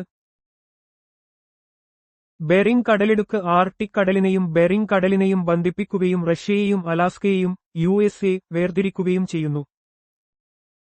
ഏഷ്യയെയും വടക്കേ അമേരിക്കയെയും വേർതിരിക്കുന്ന ഒരു പ്രധാന കടലിടുക്കാണ് ബെറിംഗ് കടലിടുക്ക്. ഏറ്റവും വീതി കുറഞ്ഞ ഭാഗത്ത് ഏകദേശം 82 കിലോമീറ്റർ മാത്രം വീതിയുള്ള ഇത് ചരിത്രപരമായി ഭൂമിയുടെ പാലം എന്നറിയപ്പെടുന്ന ബെറിംഗിയയുടെ ഭാഗമായിരുന്നു. ഫ്ലോറിഡ കടലിടുക്ക് ഏതൊക്കെ ജലാശയങ്ങളെയാണ് ബന്ധിപ്പിക്കുന്നത്? ഏതൊക്കെ കരപ്രദേശങ്ങളെയാണ് വേർതിരിക്കുന്നത്? ഫ്ലോറിഡ കടലിടുക്ക് അറ്റ്ലാന്റിക് സമുദ്രത്തെയും മെക്സിക്കോ ഉൾക്കടലിനെയും ബന്ധിപ്പിക്കുകയും ക്യൂബയെയും ഫ്ലോറിഡയെയും USA വേർതിരിക്കുകയും ചെയ്യുന്നു. മെക്സിക്കോ ഉൾക്കടലിൽ നിന്ന് അറ്റ്ലാന്റിക് സമുദ്രത്തിലേക്കുള്ള ഒരു പ്രധാന കപ്പൽപ്പാതയാണ് ഫ്ലോറിഡ കടലിടുക്ക്. ഈ കടലിടുക്കിലൂടെ ശക്തിയേറിയ ഫ്ലോറിഡ കറന്റ് ഒഴുകുന്നു. ഇത് ഗൾഫ് സ്ട്രീമിന്റെ ആരംഭം കൂടിയാണ്. ഡോവർ കടലിടുക്ക് ഏതൊക്കെ ജലാശയങ്ങളെയാണ് ബന്ധിപ്പിക്കുന്നത്? ഏതൊക്കെ കരപ്രദേശങ്ങളെയാണ് വേർതിരിക്കുന്നത്? ഡോവർ കടലിടുക്ക് വടക്കൻ കടലിനെയും ഇംഗ്ലീഷ് ചാനലിനെയും അറ്റ്ലാന്റിക് സമുദ്രത്തിന്റെ ഭാഗം ബന്ധിപ്പിക്കുകയും ഫ്രാൻസിനെയും യുകെയെയും വേർതിരിക്കുകയും ചെയ്യുന്നു. ഇംഗ്ലീഷ് ചാനലിന്റെ ഏറ്റവും ഇടുങ്ങിയ ഭാഗമാണ് ഡോവർ കടലിടുക്ക്. ഇതിന് ഏകദേശം 34 കിലോമീറ്റർ വീതിയുണ്ട്. യൂറോപ്പിലെ ഏറ്റവും തിരക്കേറിയ അന്താരാഷ്ട്ര ഷിപ്പിംഗ് പാതകളിലൊന്നാണിത്. യൂറോടണൽ ഈ കടലിടുക്കിന് താഴെയാണ് സ്ഥിതി ചെയ്യുന്നത്. ജിബ്രാൾട്ടർ കടലിടുക്ക് ഏതൊക്കെ ജലാശയങ്ങളെയാണ് ബന്ധിപ്പിക്കുന്നത്? ഏതൊക്കെ കരപ്രദേശങ്ങളെയാണ് വേർതിരിക്കുന്നത്? ജിബ്രാൾട്ടർ കടലിടുക്ക് അറ്റ്ലാന്റിക് സമുദ്രത്തെയും മെഡിറ്ററേനിയൻ കടലിനെയും ബന്ധിപ്പിക്കുകയും മൊറോക്കോയെയും ആഫ്രിക്ക, സ്പെയിനിനെയും യൂറോപ്പ് വേർതിരിക്കുകയും ചെയ്യുന്നു. മെഡിറ്ററേനിയൻ കടലിനെയും അറ്റ്ലാന്റിക് സമുദ്രത്തെയും ബന്ധിപ്പിക്കുന്ന ഒരേയൊരു സ്വാഭാവിക കടലിടുക്കാണ് ജിബ്രാൾട്ടർ കടലിടുക്ക്. തന്ത്രപ്രധാനമായ സ്ഥാനമുള്ള ഇത് നാവിക ഗതാഗതത്തിന് അതീവ പ്രാധാന്യമുള്ള ഒരു കവാടമായി പ്രവർത്തിക്കുന്നു. ഡേവിസ് കടലിടുക്ക് ഏതൊക്കെ ജലാശയങ്ങളെയാണ് ബന്ധിപ്പിക്കുന്നത്, ഏതൊക്കെ കരപ്രദേശങ്ങളെയാണ് വേർതിരിക്കുന്നത്? ഡേവിസ് കടലിടുക്ക് അറ്റ്ലാന്റിക് സമുദ്രത്തെയും ബാഫിൻ ഉൾക്കടലിനെയും ബന്ധിപ്പിക്കുകയും കാനഡയെയും ഗ്രീൻലാൻഡിനെയും വേർതിരിക്കുകയും ചെയ്യുന്നു. വടക്കൻ അറ്റ്ലാന്റിക് സമുദ്രത്തിൽ സ്ഥിതി ചെയ്യുന്ന ഡേവിസ് കടലിടുക്ക് ബാഫിൻ ഉൾക്കടലിനെയും ലാബ്രഡോർ കടലിനെയും ബന്ധിപ്പിക്കുന്നു. ആർട്ടിക് പ്രദേശത്തേക്കുള്ള പ്രധാന കപ്പൽപ്പാതകളിൽ ഒന്നായ ഇതിന് തന്ത്രപരമായ പ്രാധാന്യമുണ്ട്. ഡെൻമാർക്ക് കടലിടുക്ക് ഏതൊക്കെ ജലാശയങ്ങളെയാണ് ബന്ധിപ്പിക്കുന്നത്, അത് ഏതൊക്കെ കരപ്രദേശങ്ങളെയാണ് വേർതിരിക്കുന്നത്? ഡെൻമാർക്ക് കടലിടുക്ക് ഗ്രീൻലാൻഡ് കടലിനെയും വടക്കൻ അറ്റ്ലാന്റിക് കടലിനെയും ബന്ധിപ്പിക്കുകയും ഗ്രീൻലാൻഡിനെയും ഐസ്ലാൻഡിനെയും വേർതിരിക്കുകയും ചെയ്യുന്നു. ഡെൻമാർക്ക് കടലിടുക്ക് ആർട്ടിക് സമുദ്രത്തിലെ ഗ്രീൻലാൻഡ് കടലിനെയും അറ്റ്ലാന്റിക് സമുദ്രത്തിലെ വടക്കൻ അറ്റ്ലാന്റിക് കടലിനെയും യോജിപ്പിക്കുന്നു. ഇത് ഭൂമിശാസ്ത്രപരമായി ഗ്രീൻലാൻഡിനെയും ഐസ്ലാൻഡിനെയും തമ്മിൽ വേർതിരിക്കുന്ന ഒരു പ്രധാന കടലിടുക്കാണ്. തന്ത്രപ്രധാനമായ ഈ സ്ഥാനം കടൽ ഗതാഗതത്തിനും കാലാവസ്ഥാ പഠനങ്ങൾക്കും പ്രാധാന്യമുള്ളതാണ്. നൽകിയിട്ടുള്ള വിവരങ്ങൾ അനുസരിച്ച് മാംഗനീസിന്റെ ഏറ്റവും വലിയ ഉത്പാദക രാജ്യം ഏതാണ്? ചൈന. ലോകത്തിലെ ഏറ്റവും വലിയ മാംഗനീസ് ഉത്പാദക രാജ്യം ചൈനയാണ്. സ്റ്റീൽ ഉത്പാദനത്തിൽ മാംഗനീസ് ഒരു പ്രധാന ഘടകമാണ്. ഇത് സ്റ്റീലിന് കാഠിന്യവും ഉറപ്പും നൽകുന്നു. 2012 കണക്കുകൾ പ്രകാരം ആഗോളതലത്തിൽ ഏറ്റവും വലിയ അരി ഉത്പാദക രാജ്യം ഏതായിരുന്നു? ചൈന. 2012 ലോകത്തിലെ ഏറ്റവും വലിയ അരി ഉത്പാദക രാജ്യം ചൈനയായിരുന്നു. ലോക ജനസംഖ്യയുടെ വലിയൊരു ഭാഗത്തിന്റെ പ്രധാന ഭക്ഷണമാണ് അരി. 2013 കണക്കുകൾ പ്രകാരം ഏറ്റവും വലിയ അലുമിനിയം ഉത്പാദക രാജ്യം ഏതായിരുന്നു? ചൈന. 2013 ലോകത്തിലെ ഏറ്റവും വലിയ അലുമിനിയം ഉത്പാദക രാജ്യം ചൈനയായിരുന്നു. ഭാരം കുറഞ്ഞതും തുരുമ്പ് പിടിക്കാത്തതുമായ ഒരു ലോഹമാണിത്. നിർമ്മാണം, ഗതാഗതം, പാക്കേജിംഗ് തുടങ്ങിയ നിരവധി വ്യവസായങ്ങളിൽ ഇത് ഉപയോഗിക്കുന്നു. 2013 വിവരങ്ങൾ അനുസരിച്ച് ആഗോള അലുമിനിയം ഉത്പാദനത്തിൽ രണ്ടാം സ്ഥാനത്തുള്ള രാജ്യം ഏതായിരുന്നു? ഇന്ത്യ. 2013 ലോകത്തിലെ അലുമിനിയം ഉത്പാദനത്തിൽ ഇന്ത്യ രണ്ടാം സ്ഥാനത്തായിരുന്നു. രാജ്യത്തിന്റെ വ്യാവസായിക വളർച്ചയിൽ അലുമിനിയം വ്യവസായം ഒരു പ്രധാന പങ്ക് വഹിക്കുന്നു. 2013 കണക്കുകൾ പ്രകാരം ആഗോളതലത്തിൽ ഏറ്റവും വലിയ ചോളം ഉത്പാദക രാജ്യം ഏതായിരുന്നു? അമേരിക്കൻ ഐക്യനാടുകൾ. 2013 ലോകത്തിലെ ഏറ്റവും വലിയ ചോളം ഉത്പാദക രാജ്യം അമേരിക്കൻ ഐക്യനാടുകളായിരുന്നു. കാലിത്തീറ്റ, എത്തനോൾ ഉത്പാദനം, മനുഷ്യന്റെ ഭക്ഷണാവശ്യങ്ങൾ എന്നിവയ്ക്കായി ചോളം വ്യാപകമായി ഉപയോഗിക്കുന്നു. 2013 വിവരങ്ങൾ അനുസരിച്ച് ചോളം ഉത്പാദനത്തിൽ രണ്ടാം സ്ഥാനത്തുള്ള രാജ്യം ഏതായിരുന്നു? ചൈന. 2013 ചൈനയായിരുന്നു ലോകത്തിലെ രണ്ടാമത്തെ വലിയ ചോളം ഉത്പാദക രാജ്യം. കാർഷിക മേഖലയിൽ ചൈനയുടെ പ്രാധാന്യം ഇതിൽ നിന്നും വ്യക്തമാണ്. 2014 കണക്കുകൾ പ്രകാരം ആഗോളതലത്തിൽ ഏറ്റവും വലിയ പരുത്തി ഉത്പാദക രാജ്യം ഏതായിരുന്നു? ചൈന. 2014 ചൈനയായിരുന്നു ലോകത്തിലെ ഏറ്റവും വലിയ പരുത്തി ഉത്പാദക രാജ്യം. തുണി വ്യവസായത്തിന്റെ പ്രധാന അസംസ്കൃത വസ്തുവാണ് പരുത്തി. 2014 കണക്കുകൾ പ്രകാരം ആഗോളതലത്തിൽ ഏറ്റവും കൂടുതൽ പരുത്തി ഉത്പാദിപ്പിക്കുന്ന ആദ്യ രണ്ട് രാജ്യങ്ങൾ ഏതെല്ലാമാണ്? ചൈനയും ഇന്ത്യയും. 2014 ലോകത്തിലെ ഏറ്റവും വലിയ പരുത്തി ഉത്പാദക രാജ്യങ്ങൾ ചൈനയും ഇന്ത്യയുമായിരുന്നു. ഈ രണ്ട് രാജ്യങ്ങളും ആഗോള പരുത്തി വിപണിയിൽ വലിയ സ്വാധീനം ചെലുത്തുന്നു. 2012 കണക്കുകൾ പ്രകാരം ലോകത്ത് ഏറ്റവും കൂടുതൽ ചണം ഉത്പാദിപ്പിച്ച രാജ്യം ഏതായിരുന്നു? ഇന്ത്യ. ചണം ഉത്പാദനത്തിൽ ഇന്ത്യക്ക് ആഗോളതലത്തിൽ ഒരു പ്രധാന സ്ഥാനമുണ്ട്. 2012 കണക്കുകൾ പ്രകാരം ലോകത്ത് ഏറ്റവും കൂടുതൽ ചണം ഉത്പാദിപ്പിച്ചത് ഇന്ത്യയാണ്. ബംഗ്ലാദേശ് ആണ് രണ്ടാം സ്ഥാനത്ത്. 2012 ആഗോളതലത്തിൽ ചണത്തിന്റെ പ്രധാന ഉത്പാദകർ ഏതൊക്കെ രാജ്യങ്ങളായിരുന്നു? ഇന്ത്യയും ബംഗ്ലാദേശും. ചണത്തിന്റെ ഉത്പാദനത്തിൽ ലോകത്ത് മുൻപന്തിയിലുള്ള രാജ്യങ്ങളാണ് ഇന്ത്യയും ബംഗ്ലാദേശും. 2012-ൽ ഈ രണ്ട് രാജ്യങ്ങളാണ് ആഗോള ചണ ഉത്പാദനത്തിൽ പ്രധാന പങ്ക് വഹിച്ചത്. ഇവ രണ്ടും പരമ്പരാഗതമായി ചണം കൃഷിക്ക് പേരുകേട്ടവയാണ്. 2013-ലെ കണക്കുകൾ പ്രകാരം ലോകത്ത് ഏറ്റവും കൂടുതൽ തേയില ഉത്പാദിപ്പിച്ച രാജ്യം ഏതായിരുന്നു? ചൈന. തേയില ഉത്പാദനത്തിൽ ചൈനയ്ക്ക് ആഗോളതലത്തിൽ ചരിത്രപരമായി പ്രാധാന്യമുണ്ട്. 2013-ലെ കണക്കുകൾ പ്രകാരം ലോകത്ത് ഏറ്റവും കൂടുതൽ തേയില ഉത്പാദിപ്പിച്ചത് ചൈനയാണ്. 2013-ലെ വിവരങ്ങൾ അനുസരിച്ച് ആഗോള തേയില ഉത്പാദനത്തിൽ ഇന്ത്യയുടെ സ്ഥാനം എത്രയായിരുന്നു? 2ാം സ്ഥാനം. തേയില ഉത്പാദനത്തിൽ ഇന്ത്യ ലോകത്തിലെ പ്രധാന രാജ്യങ്ങളിൽ ഒന്നാണ്. 2013-ലെ കണക്കുകൾ പ്രകാരം ആഗോള തേയില ഉത്പാദനത്തിൽ ഇന്ത്യക്ക് 2ാം സ്ഥാനമാണുണ്ടായിരുന്നത്. ചൈനയായിരുന്നു 1ാം സ്ഥാനത്ത്. 2012-ലെ കണക്കുകൾ പ്രകാരം ലോകത്ത് ഏറ്റവും കൂടുതൽ ഗ്രീൻ കോഫി ഉത്പാദിപ്പിച്ച രാജ്യം ഏതായിരുന്നു? ബ്രസീൽ. ഗ്രീൻ കോഫി ഉത്പാദനത്തിൽ ബ്രസീൽ ലോകത്തിലെ ഏറ്റവും വലിയ രാജ്യമാണ്. 2012-ലെ കണക്കുകൾ അനുസരിച്ച് ബ്രസീലാണ് ആഗോളതലത്തിൽ ഏറ്റവും കൂടുതൽ ഗ്രീൻ കോഫി ഉത്പാദിപ്പിച്ചത്. 2012-ലെ കണക്കുകൾ പ്രകാരം ആഗോള ഗ്രീൻ കോഫി ഉത്പാദനത്തിൽ ഇന്ത്യയുടെ സ്ഥാനം എത്രയായിരുന്നു? 5ാം സ്ഥാനം. ഇന്ത്യയും ഒരു പ്രധാന കാപ്പി ഉത്പാദക രാജ്യമാണ്, പ്രത്യേകിച്ച് തെക്കൻ സംസ്ഥാനങ്ങളിൽ. 2012-ലെ കണക്കുകൾ അനുസരിച്ച് ആഗോള ഗ്രീൻ കോഫി ഉത്പാദനത്തിൽ ഇന്ത്യക്ക് 5ാം സ്ഥാനമാണുണ്ടായിരുന്നത്. 2021 മുതൽ 2022 വരെയിലെ കണക്കനുസരിച്ച് ഇന്ത്യയിൽ സൂര്യകാന്തി ഉൽപ്പാദിപ്പിക്കുന്നതിൽ മുന്നിട്ടുനിന്ന സംസ്ഥാനം ഏതാണ്? കർണാടക. കാർഷിക ഉൽപ്പാദനവുമായി ബന്ധപ്പെട്ട ചോദ്യങ്ങൾ മത്സരപരീക്ഷകളിൽ സാധാരണമാണ്. സംസ്ഥാനങ്ങളുടെ കാർഷിക മേഖലയിലെ സംഭാവനകൾ വിലയിരുത്തുന്നതിന് ഇത്തരം ഡാറ്റ സഹായകമാണ്. സൂര്യകാന്തി ഉൽപ്പാദനത്തിൽ കർണാടകയുടെ 1ാം സ്ഥാനം സംസ്ഥാനത്തിന്റെ കാർഷിക വൈവിധ്യത്തെയും എണ്ണക്കുരു കൃഷിയിലെ പ്രാധാന്യത്തെയും സൂചിപ്പിക്കുന്നു. 2021 മുതൽ 2022 വരെയിലെ കണക്കനുസരിച്ച് ഇന്ത്യയിൽ മൊത്തം എണ്ണക്കുരു ഉൽപ്പാദിപ്പിക്കുന്നതിൽ മുന്നിട്ടുനിന്ന സംസ്ഥാനം ഏതാണ്? രാജസ്ഥാൻ. എണ്ണക്കുരു ഉൽപ്പാദനം രാജ്യത്തിന്റെ ഭക്ഷ്യ എണ്ണ ആവശ്യകത നിറവേറ്റുന്നതിൽ നിർണായകമാണ്. 2021 മുതൽ 2022 വരെ കാലയളവിൽ രാജസ്ഥാൻ മൊത്തം എണ്ണക്കുരു ഉൽപ്പാദനത്തിൽ മുന്നിട്ടുനിന്നു.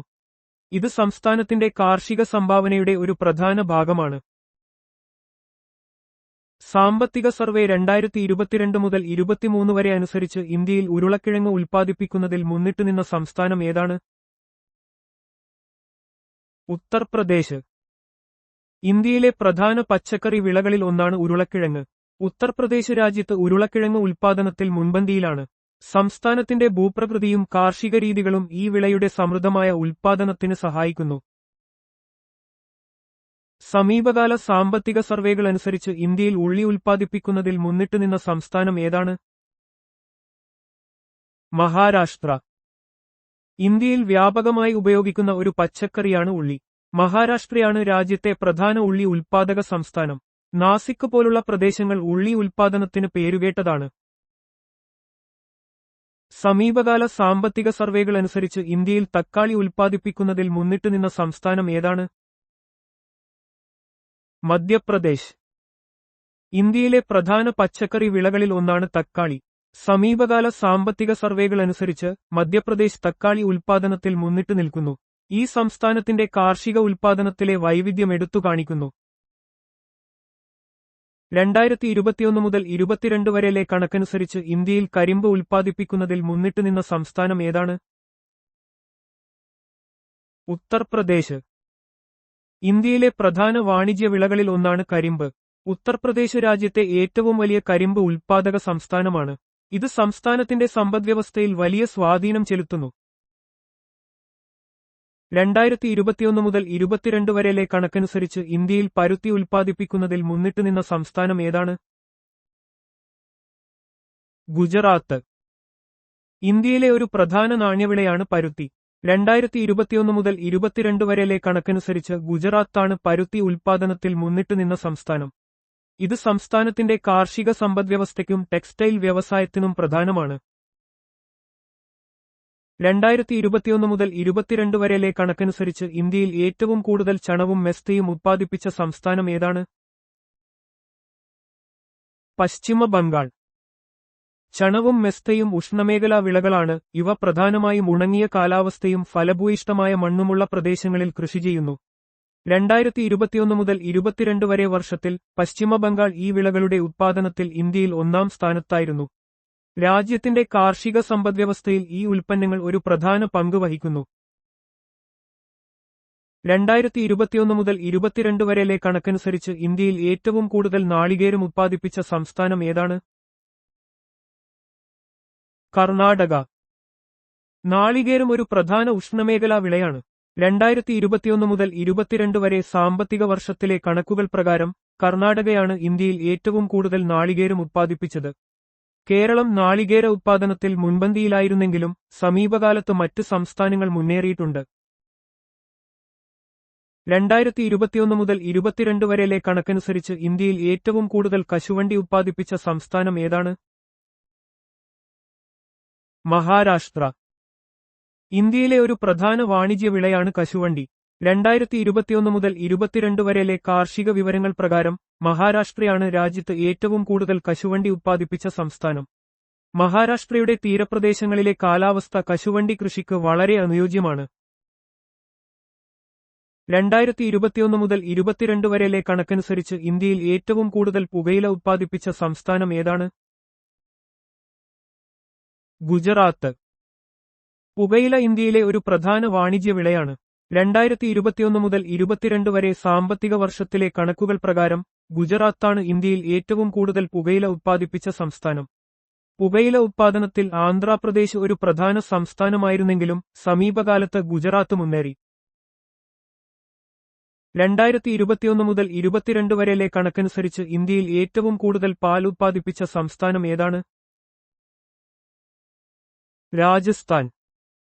ഇന്ത്യ ലോകത്തിലെ ഏറ്റവും വലിയ പാൽ ഉത്പാദക രാജ്യമാണ്. 2021 മുതൽ 22 വരെ വർഷത്തിലെ കണക്കുകൾ പ്രകാരം രാജസ്ഥാനാണ് ഇന്ത്യയിൽ ഏറ്റവും കൂടുതൽ പാൽ ഉത്പാദിപ്പിച്ച സംസ്ഥാനം. മൃഗസംരക്ഷണ മേഖലയുടെ വളർച്ചയും കന്നുകാലികളുടെ എണ്ണവും ഇതിന് പ്രധാന കാരണങ്ങളാണ്. 2021 മുതൽ 22 വരെയിലെ കണക്കനുസരിച്ച് ഇന്ത്യയിൽ ഏറ്റവും കൂടുതൽ മത്സ്യം ഉത്പാദിപ്പിച്ച സംസ്ഥാനം ഏതാണ്? ആന്ധ്രാപ്രദേശ്. ഇന്ത്യയിലെ മത്സ്യബന്ധന മേഖല കാർഷിക സമ്പദ്വ്യവസ്ഥയുടെ ഒരു പ്രധാന ഭാഗമാണ്. 2021 മുതൽ 22 വരെ വർഷത്തിലെ കണക്കുകൾ പ്രകാരം ആന്ധ്രാപ്രദേശ് ആണ് ഇന്ത്യയിൽ മൊത്തം മത്സ്യ ഉത്പാദനത്തിൽ ഒന്നാം സ്ഥാനത്ത്. ഉൾനാടൻ മത്സ്യബന്ധനവും തീരദേശ മത്സ്യബന്ധനവും ആന്ധ്രാപ്രദേശിൽ സജീവമാണ്. 2021 മുതൽ 22 വരെയിലെ കണക്കനുസരിച്ച് ഇന്ത്യയിൽ ഏറ്റവും കൂടുതൽ സമുദ്ര മത്സ്യം ഉത്പാദിപ്പിച്ച സംസ്ഥാനം ഏതാണ്? ഗുജറാത്ത്. ഇന്ത്യയിൽ സമുദ്ര മത്സ്യബന്ധനത്തിന് വലിയ പ്രാധാന്യമുണ്ട്. 2021 മുതൽ 22 വരെയിലെ ഔദ്യോഗിക വിവരങ്ങൾ പ്രകാരം ഗുജറാത്താണ് ഇന്ത്യയിൽ ഏറ്റവും കൂടുതൽ സമുദ്ര മത്സ്യം ഉത്പാദിപ്പിച്ച സംസ്ഥാനം. ഗുജറാത്തിന് ദീർഘമായ തീരപ്രദേശവും ആധുനിക മത്സ്യബന്ധന സൗകര്യങ്ങളുമുണ്ട്. 2021 മുതൽ 22 വരെയിലെ കണക്കനുസരിച്ച് ഇന്ത്യയിൽ ഏറ്റവും കൂടുതൽ ഉൾനാടൻ മത്സ്യം ഉത്പാദിപ്പിച്ച സംസ്ഥാനം ഏതാണ്? ആന്ധ്രാപ്രദേശ്. ഉൾനാടൻ മത്സ്യബന്ധനം, പ്രത്യേകിച്ച് ശുദ്ധജല മത്സ്യകൃഷി, ഇന്ത്യയുടെ ഭക്ഷ്യസുരക്ഷയിൽ വലിയ പങ്കുവഹിക്കുന്നു. 2021 മുതൽ 22 വരെയിലെ കണക്കുകൾ പ്രകാരം ആന്ധ്രാപ്രദേശ് ആണ് ഇന്ത്യയിൽ ഏറ്റവും കൂടുതൽ ഉൾനാടൻ മത്സ്യം ഉത്പാദിപ്പിച്ച സംസ്ഥാനം. സംസ്ഥാനത്തെ വലിയ ജലാശയങ്ങളും മികച്ച മത്സ്യകൃഷി രീതികളും ഇതിന് സഹായിക്കുന്നു. 2021 മുതൽ 22 വരെയിലെ കണക്കനുസരിച്ച് ഇന്ത്യയിൽ ഏറ്റവും കൂടുതൽ തേയില ഉത്പാദിപ്പിച്ച സംസ്ഥാനം ഏതാണ്? അസം. തേയില ഇന്ത്യയിലെ ഒരു പ്രധാന കാർഷിക ഉൽപ്പന്നമാണ്. കൂടാതെ അന്താരാഷ്ട്ര വിപണിയിൽ ഇതിന് വലിയ പ്രാധാന്യവുമുണ്ട്. 2021 മുതൽ 22 വരെയിലെ കണക്കുകൾ പ്രകാരം അസം ആണ് ഇന്ത്യയിൽ ഏറ്റവും കൂടുതൽ തേയില ഉത്പാദിപ്പിച്ച സംസ്ഥാനം. അസമിന്റെ തണുത്ത കാലാവസ്ഥയും നീർവാർച്ചയുള്ള മണ്ണും തേയില കൃഷിക്ക് വളരെ അനുയോജ്യമാണ്. ചോളത്തിന്റെ ശാസ്ത്രീയ നാമം എന്താണ്? Zea mays L Zea mays L. ചോളം, മെയ്സ് ലോകമെമ്പാടും കൃഷി ചെയ്യുന്ന ഒരു പ്രധാന ധാന്യവിളയാണ്. ഇതിന്റെ ശാസ്ത്രീയ നാമം സി മെയ്സ് ആണ്. കൂടാതെ എൽ എന്ന അക്ഷരം കാൾ ലിനേയസ് എന്ന സസ്യശാസ്ത്രജ്ഞനെ സൂചിപ്പിക്കുന്നു, അദ്ദേഹം ഇതിന് ഈ പേര് നൽകി. ഇത് പോയേസിയായ കുടുംബത്തിൽപ്പെട്ട സസ്യമാണ്. ഗോതമ്പിന്റെ ശാസ്ത്രീയ നാമം എന്ത്? Triticum vulgare, Triticum vulgare. ഗോതമ്പ് ലോകമെമ്പാടും കൃഷി ചെയ്യുന്ന ഒരു പ്രധാന ധാന്യവിളയാണ്. ഇതിന്റെ ശാസ്ത്രീയ നാമം ട്രിറ്റിക്കം ഈസ്റ്റവം എന്നും ചിലപ്പോൾ ട്രിറ്റിക്കം വൾഗർ എന്നും അറിയപ്പെടുന്നു. ലോകത്തിൽ ഏറ്റവുമധികം കൃഷി ചെയ്യുന്ന വിളകളിൽ ഒന്നാണ് ഗോതമ്പ്. കടലയുടെ ചെറുപയർ ഗ്രാം ശാസ്ത്രീയ നാമം എന്ത്? Cicer arietinum Cicer arietinum. കടല കരിമ്പയർ എന്നും അറിയപ്പെടുന്നു. പയർവർഗത്തിൽപ്പെട്ട ഈ വിള പ്രോട്ടീൻ സമ്പന്നമാണ്. ഇതിന്റെ ശാസ്ത്രീയ നാമം സിസർ ഏറിയറ്റിനും എന്നാണ്. ഇത് ഫബേസിയായ കുടുംബത്തിൽപ്പെടുന്നു. ഉള്ളിയുടെ ശാസ്ത്രീയ നാമം എന്ത്? അലിയം സെപ്പ, ആലിയം സപ്പ. സാധാരണയായി പാചകത്തിന് ഉപയോഗിക്കുന്ന ഉള്ളി ആലിയം ജനുസിൽപ്പെട്ട ഒരു സസ്യമാണ്. ഇതിന്റെ ശാസ്ത്രീയ നാമം ആലിയം സപ്പ എന്നാണ്. ആഹാരത്തിന് രുചി നൽകുന്നതിനും ഔഷധഗുണങ്ങൾക്കും ഇത് പേരുകേട്ടതാണ്. കടുകിന്റെ ശാസ്ത്രീയ നാമം എന്ത്? ബ്രാസിക്ക ജൻസിയ, ബ്രാസക്ക ജൻഷ. കടുക് ബ്രാസിക്കേസി കുടുംബത്തിൽപ്പെട്ട ഒരു പ്രധാന എണ്ണക്കുരുവാണ്. ഇതിന്റെ ശാസ്ത്രീയ നാമം ബ്രാസക്ക ജൻഷ. ഇന്ത്യൻ മസ്റ്റാർഡ് അല്ലെങ്കിൽ ബ്രാസക്ക നൈഗ്ര, കറുത്ത കടുക്, ബ്രാസക്ക ആൽബ, ഹിർട്ട, വെളുത്ത കടുക് എന്നിങ്ങനെ പല ഇനങ്ങൾക്കുമുണ്ട്. എണ്ണ ഉൽപ്പാദനത്തിനും സുഗന്ധവ്യഞ്ജനമായും ഇത് ഉപയോഗിക്കുന്നു. ഉരുളക്കിഴങ്ങിന്റെ ശാസ്ത്രീയ നാമം എന്ത്? സോളാനം ട്യൂബറോസം, സോലേനം ട്യൂബറോസം. ഉരുളക്കിഴങ്ങ് സോലനേസിയി കുടുംബത്തിൽപ്പെട്ട ഒരു കിഴങ്ങുവർഗ സസ്യമാണ്. ഇതിന്റെ ശാസ്ത്രീയ നാമം സോലേനം ട്യൂബറോസം എന്നാണ്. ലോകമെമ്പാടുമുള്ള പ്രധാന ഭക്ഷ്യവിളകളിൽ ഒന്നാണിത്. നെല്ലിന്റെ അരി ശാസ്ത്രീയ നാമം എന്ത്? Oryza sativa, Oryza sativa. നെല്ല് ഒറസ ജനുസിൽപ്പെട്ട ഒരു ധാന്യവിളയാണ്. ലോകത്തിലെ ജനസംഖ്യയുടെ വലിയൊരു വിഭാഗത്തിന്റെ പ്രധാന ആഹാരമാണ് അരി. ഇതിന്റെ ശാസ്ത്രീയ നാമം ഒറസ സറ്റീവ എന്നാണ്. ഇത് പോയേസിയായ കുടുംബത്തിൽപ്പെടുന്നു. പരുത്തിയുടെ സാധാരണ ശാസ്ത്രീയ നാമങ്ങളേവ? ഗോസിപ്പിയം ഹിർസ്യൂട്ടം, ഗോസിപ്പിയം ഹേസുട്ടം, ഗോസിപ്പിയം ഹെർബേഷ്യം, ഗോസിപ്പിയം ഹെർബാസിയം. പരുത്തി ഗോസിപ്പിയം ജനുസിൽപ്പെട്ട ഒരു പ്രധാന വാണിജ്യവിളയാണ്. നാരുകൾക്കായി കൃഷി ചെയ്യുന്ന ഇതിന്റെ പ്രധാന ഇനങ്ങൾ ഗോസിപ്പിയം ഹേസുട്ടം, അമേരിക്കൻ പരുത്തി എന്നും ഗോസിപ്പിയം ഹെർബാസിയം, ഏഷ്യൻ പരുത്തി എന്നും അറിയപ്പെടുന്നു. വസ്ത്രനിർമ്മാണത്തിൽ ഇത് വ്യാപകമായി ഉപയോഗിക്കുന്നു. ജോവാറിന്റെ സ്വർഗം ശാസ്ത്രീയ നാമം എന്ത്? സ്വർഗം വൾഗയർ, സോഗം വൾഗർ. ജോവാർ സ്വർഗം എന്നും അറിയപ്പെടുന്നു. ഇത് പോയേസിയായ കുടുംബത്തിൽപ്പെട്ട ഒരു ധാന്യവിളയാണ്. ഉഷ്ണമേഖലാ പ്രദേശങ്ങളിൽ, പ്രത്യേകിച്ച് വരണ്ട കാലാവസ്ഥയിൽ ഇത് ധാന്യമായും കാലിത്തീറ്റയായും വ്യാപകമായി കൃഷി ചെയ്യുന്നു. ഇതിന്റെ ശാസ്ത്രീയ നാമം സോഗം ബൈക്കല, സോഗം വൾഗർ എന്നും അറിയപ്പെടുന്നു എന്നാണ്. സോയാബീനിന്റെ ശാസ്ത്രീയ നാമം എന്ത്? Glycine hispida, Glycine hispida. Soybean ഫബേസിയായ കുടുംബത്തിൽപ്പെട്ട ഒരു പയർവർഗമാണ്. ഇത് പ്രോട്ടീൻ സമ്പുഷ്ടമായതിനാൽ ഭക്ഷ്യവസ്തുക്കളിലും എണ്ണ ഉൽപ്പാദനത്തിലും കാലിത്തീറ്റയിലും വ്യാപകമായി ഉപയോഗിക്കുന്നു. ഇതിന്റെ ശാസ്ത്രീയ നാമം ഗ്ലൈസീൻ മാക്സ്, ഗ്ലൈസീൻ ഹിസ്പീഡ് എന്നും അറിയപ്പെടുന്നു എന്നാണ്. നിലക്കടലയുടെ കപ്പലണ്ടി ശാസ്ത്രീയ നാമം എന്ത്? അരാക്കിസ് ഹൈപ്പോഗയ, അറാക്കീസ് ഹൈപ്പോഗ. നിലക്കടല ഫബേസിയായ കുടുംബത്തിൽപ്പെട്ട ഒരു എണ്ണക്കുരുവും പയർവർഗവുമാണ്. ഇതിന്റെ ശാസ്ത്രീയ നാമം അറാക്കീസ് ഹൈപ്പോഗ എന്നാണ്. നിലത്തിനടിയിൽ കായകളുണ്ടാകുന്ന ഈ സസ്യം എണ്ണ, പ്രോട്ടീൻ എന്നിവയുടെ പ്രധാന ഉറവിടമാണ്. ഇന്ത്യയിൽ ചെറുകിട ജലസേചന പദ്ധതികൾ ഉൾക്കൊള്ളുന്ന സാധാരണ കൃഷിയോഗ്യമായ ഭൂമി എത്രയാണ്? 2000 ഹെക്ടറിൽ താഴെ. ഇന്ത്യയിൽ ചെറുകിട ജലസേചന പദ്ധതികൾ സാധാരണയായി 2000 ഹെക്ടറിൽ താഴെ കൃഷിയോഗ്യമായ ഭൂമിയാണ് ഉൾക്കൊള്ളുന്നത്. കിണറുകൾ, കുഴൽക്കിണറുകൾ, കുളങ്ങൾ എന്നിവ ഇതിൽ ഉൾപ്പെടുന്നു. ഈ പദ്ധതികൾ പ്രാദേശിക ആവശ്യങ്ങൾ നിറവേറ്റുന്നതിനും കർഷകർക്ക് നേരിട്ട് പ്രയോജനം ചെയ്യുന്നതിനും സഹായിക്കുന്നു. ഇന്ത്യയിലെ ജലസേചനത്തിന് പ്രധാനമായും സംഭാവന നൽകുന്ന ജലസേചന പദ്ധതികൾ ഏതാണ്? ചെറുകിട ജലസേചന പദ്ധതികൾ, മൈനർ ഇറിഗേഷൻ പ്രോജക്റ്റുകൾ. ഇന്ത്യയിൽ ജലസേചനത്തിന് പ്രധാനമായും സംഭാവന നൽകുന്നത് ചെറുകിട ജലസേചന പദ്ധതികളാണ്. കിണറുകൾ, കുഴൽക്കിണറുകൾ, ഡീസൽ പമ്പുകൾ, കുളങ്ങൾ, തുള്ളിനന തുടങ്ങിയവ ഉൾപ്പെടുന്ന ഇവ രാജ്യത്തെ കാർഷികോൽപാദനത്തിൽ നിർണായക പങ്ക് വഹിക്കുന്നു. ഇന്ത്യയിലെ ചെറുകിട ജലസേചന പദ്ധതികളുടെ സാധാരണ ഘടകങ്ങൾ എന്തൊക്കെയാണ്? കിണറുകൾ, കുഴൽക്കിണറുകൾ, ഡീസൽ പമ്പുകൾ, കുളങ്ങൾ, തുള്ളിനന മുതലായവ. ഇന്ത്യയിലെ ചെറുകിട ജലസേചന പദ്ധതികളിൽ കിണറുകൾ, കുഴൽക്കിണറുകൾ, ഡീസൽ പമ്പുകൾ, കുളങ്ങൾ, തുള്ളിനന തുടങ്ങിയ ഘടകങ്ങൾ ഉൾപ്പെടുന്നു. ഇവ ചെറിയ കൃഷിഭൂമികൾക്ക് ജലസേചനം നൽകാനും കർഷകർക്ക് നേരിട്ട് പ്രയോജനം ചെയ്യാനും സഹായിക്കുന്നു. ഇടത്തരം ജലസേചന പദ്ധതികൾ ഉൾക്കൊള്ളുന്ന സാധാരണ കൃഷിയോഗ്യമായ ഭൂമി എത്രയാണ്? 2000 കൂടുതൽ മുതൽ 10,000 ഹെക്ടർ വരെ. ഇന്ത്യയിൽ ഇടത്തരം ജലസേചന പദ്ധതികൾ 2000 ഹെക്ടറിൽ കൂടുതൽ മുതൽ 10,000 ഹെക്ടർ വരെയുള്ള കൃഷിയോഗ്യമായ ഭൂമിയാണ് ഉൾക്കൊള്ളുന്നത്. ഈ പദ്ധതികൾ വലിയ തോതിലുള്ള കനാൽ ശൃംഖലകളോ ജലസംഭരണികളോ ഉപയോഗിച്ച് ഒന്നിലധികം ഗ്രാമങ്ങൾക്ക് ജലസേചനം നൽകുന്നു.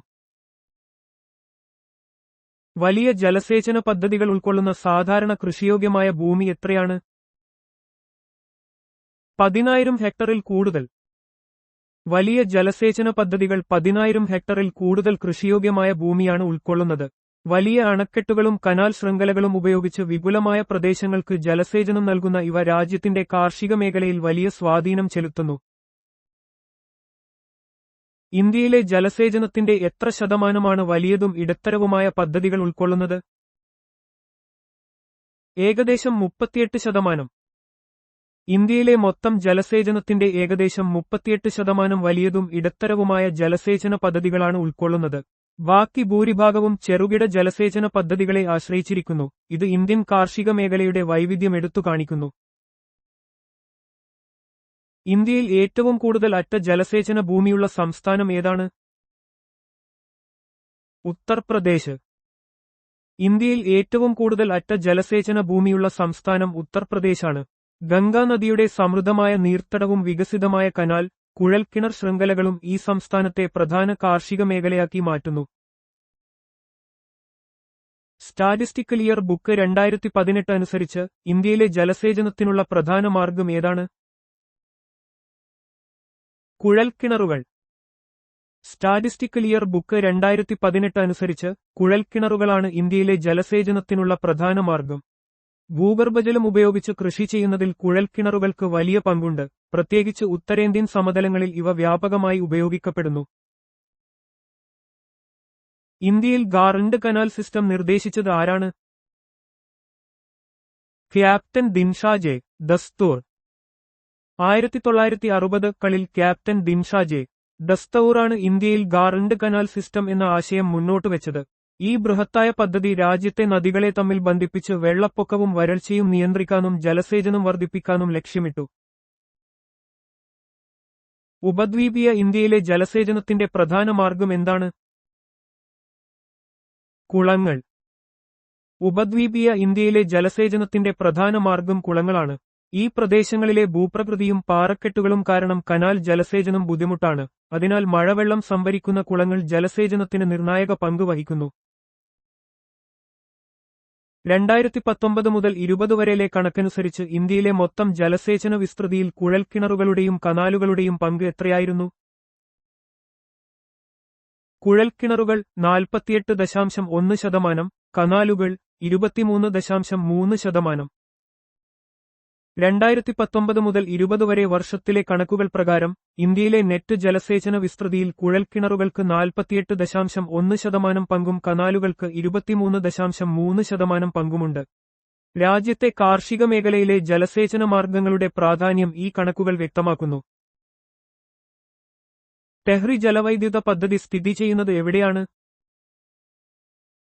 ഉത്തരാഖണ്ഡിലെ ടെഹ്രി ജില്ലയിൽ ഭാഗീരഥി, ബിലംഗന നദികളുടെ സംഗമസ്ഥാനത്തിനു മുകളിലായി.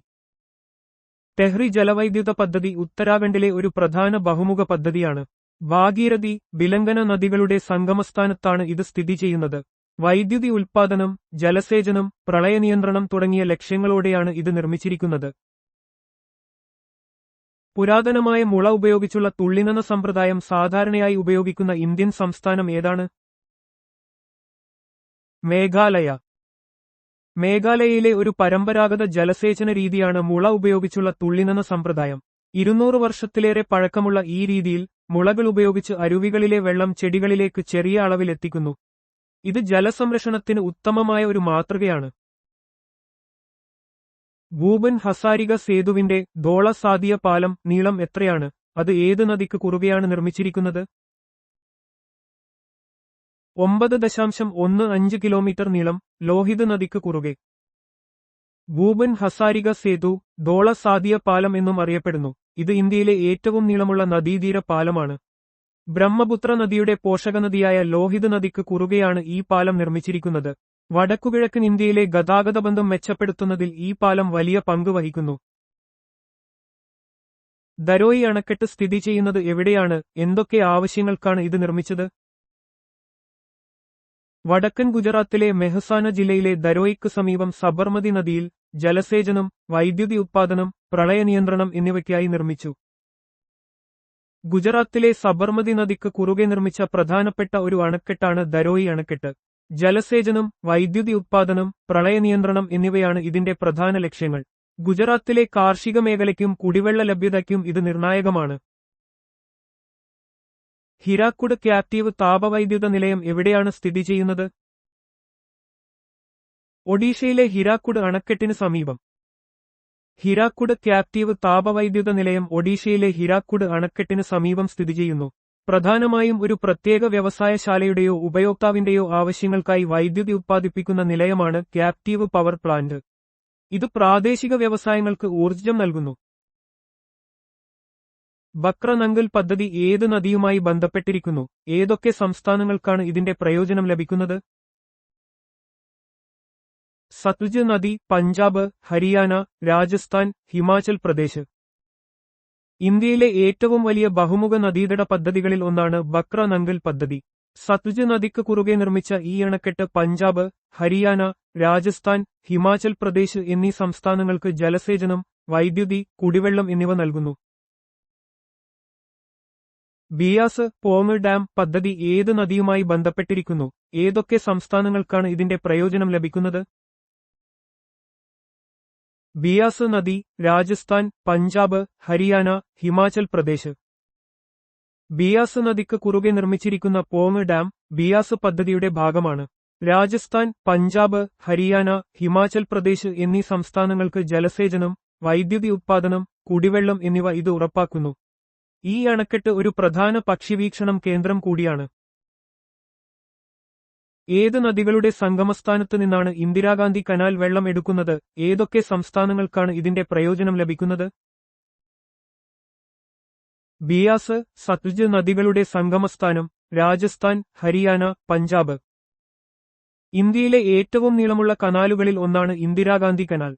ബിയാസ്, സത്ലജ് നദികളുടെ സംഗമസ്ഥാനത്ത് നിന്ന് വെള്ളം ശേഖരിക്കുന്ന ഈ കനാൽ രാജസ്ഥാൻ, ഹരിയാന, പഞ്ചാബ് എന്നീ സംസ്ഥാനങ്ങളിലെ വരണ്ട പ്രദേശങ്ങളിൽ ജലസേചനം സാധ്യമാക്കുന്നു. രാജസ്ഥാനിലെ മരുഭൂമി പ്രദേശങ്ങൾക്ക് ഇത് ജീവനാഡിയാണ്.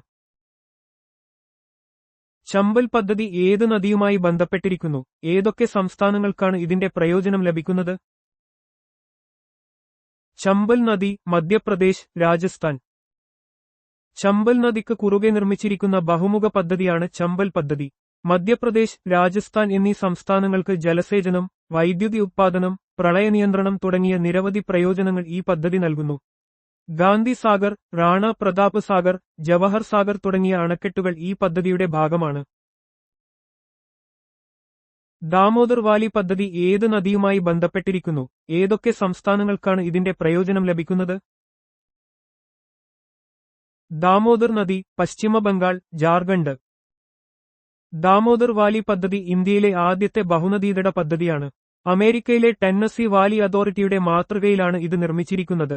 പശ്ചിമ ബംഗാൾ, ജാർഖണ്ഡ് എന്നീ സംസ്ഥാനങ്ങൾക്ക് ജലസേചനം, വൈദ്യുതി ഉത്പാദനം, വെള്ളപ്പൊക്ക നിയന്ത്രണം എന്നിവയിൽ ഈ പദ്ധതി പ്രയോജനകരമാണ്. ഹിരാക്കുഡ് അണക്കെട്ട് ഏത് നദിയിലാണ് നിർമ്മിച്ചിരിക്കുന്നത്? ഏത് സംസ്ഥാനത്താണ് ഇത് സ്ഥിതി ചെയ്യുന്നത്? മഹാനദി, ഒഡീഷ. മഹാനദിക്ക് കുറുകെ ഒഡീഷയിൽ നിർമ്മിച്ചിരിക്കുന്ന ഹിരാക്കുഡ് അണക്കെട്ട് ലോകത്തിലെ ഏറ്റവും നീളം കൂടിയ അണക്കെട്ടുകളിൽ ഒന്നാണ്. ജലസേചനം, വൈദ്യുതി ഉത്പാദനം, വെള്ളപ്പൊക്ക നിയന്ത്രണം എന്നിവയാണ് ഈ പദ്ധതിയുടെ പ്രധാന ലക്ഷ്യങ്ങൾ. മയൂരാക്ഷി പദ്ധതി ഏത് നദിയുമായി ബന്ധപ്പെട്ടിരിക്കുന്നു? ഏതൊക്കെ സംസ്ഥാനങ്ങൾക്കാണ് ഇതിന്റെ പ്രയോജനം ലഭിക്കുന്നത്? മയൂരാക്ഷി നദി പശ്ചിമ ബംഗാൾ, ജാർഖണ്ഡ്. മയൂരാക്ഷി നദി പശ്ചിമ ബംഗാളിലും ജാർഖണ്ഡിലുമായി ഒഴുകുന്നു.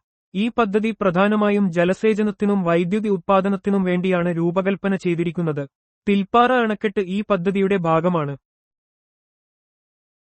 കോസി പദ്ധതി ഏത് നദിയുമായി ബന്ധപ്പെട്ടിരിക്കുന്നു? ഏതൊക്കെ പ്രദേശങ്ങൾക്കാണ് ഇതിന്റെ പ്രയോജനം ലഭിക്കുന്നത്? കോസി നദി ബീഹാർ, നേപ്പാൾ. ബീഹാറിന്റെ ദുർഗം എന്നറിയപ്പെടുന്ന കോസി നദിയിലെ വെള്ളപ്പൊക്കം നിയന്ത്രിക്കാനാണ് കോസി പദ്ധതി രൂപകൽപ്പന ചെയ്തത്.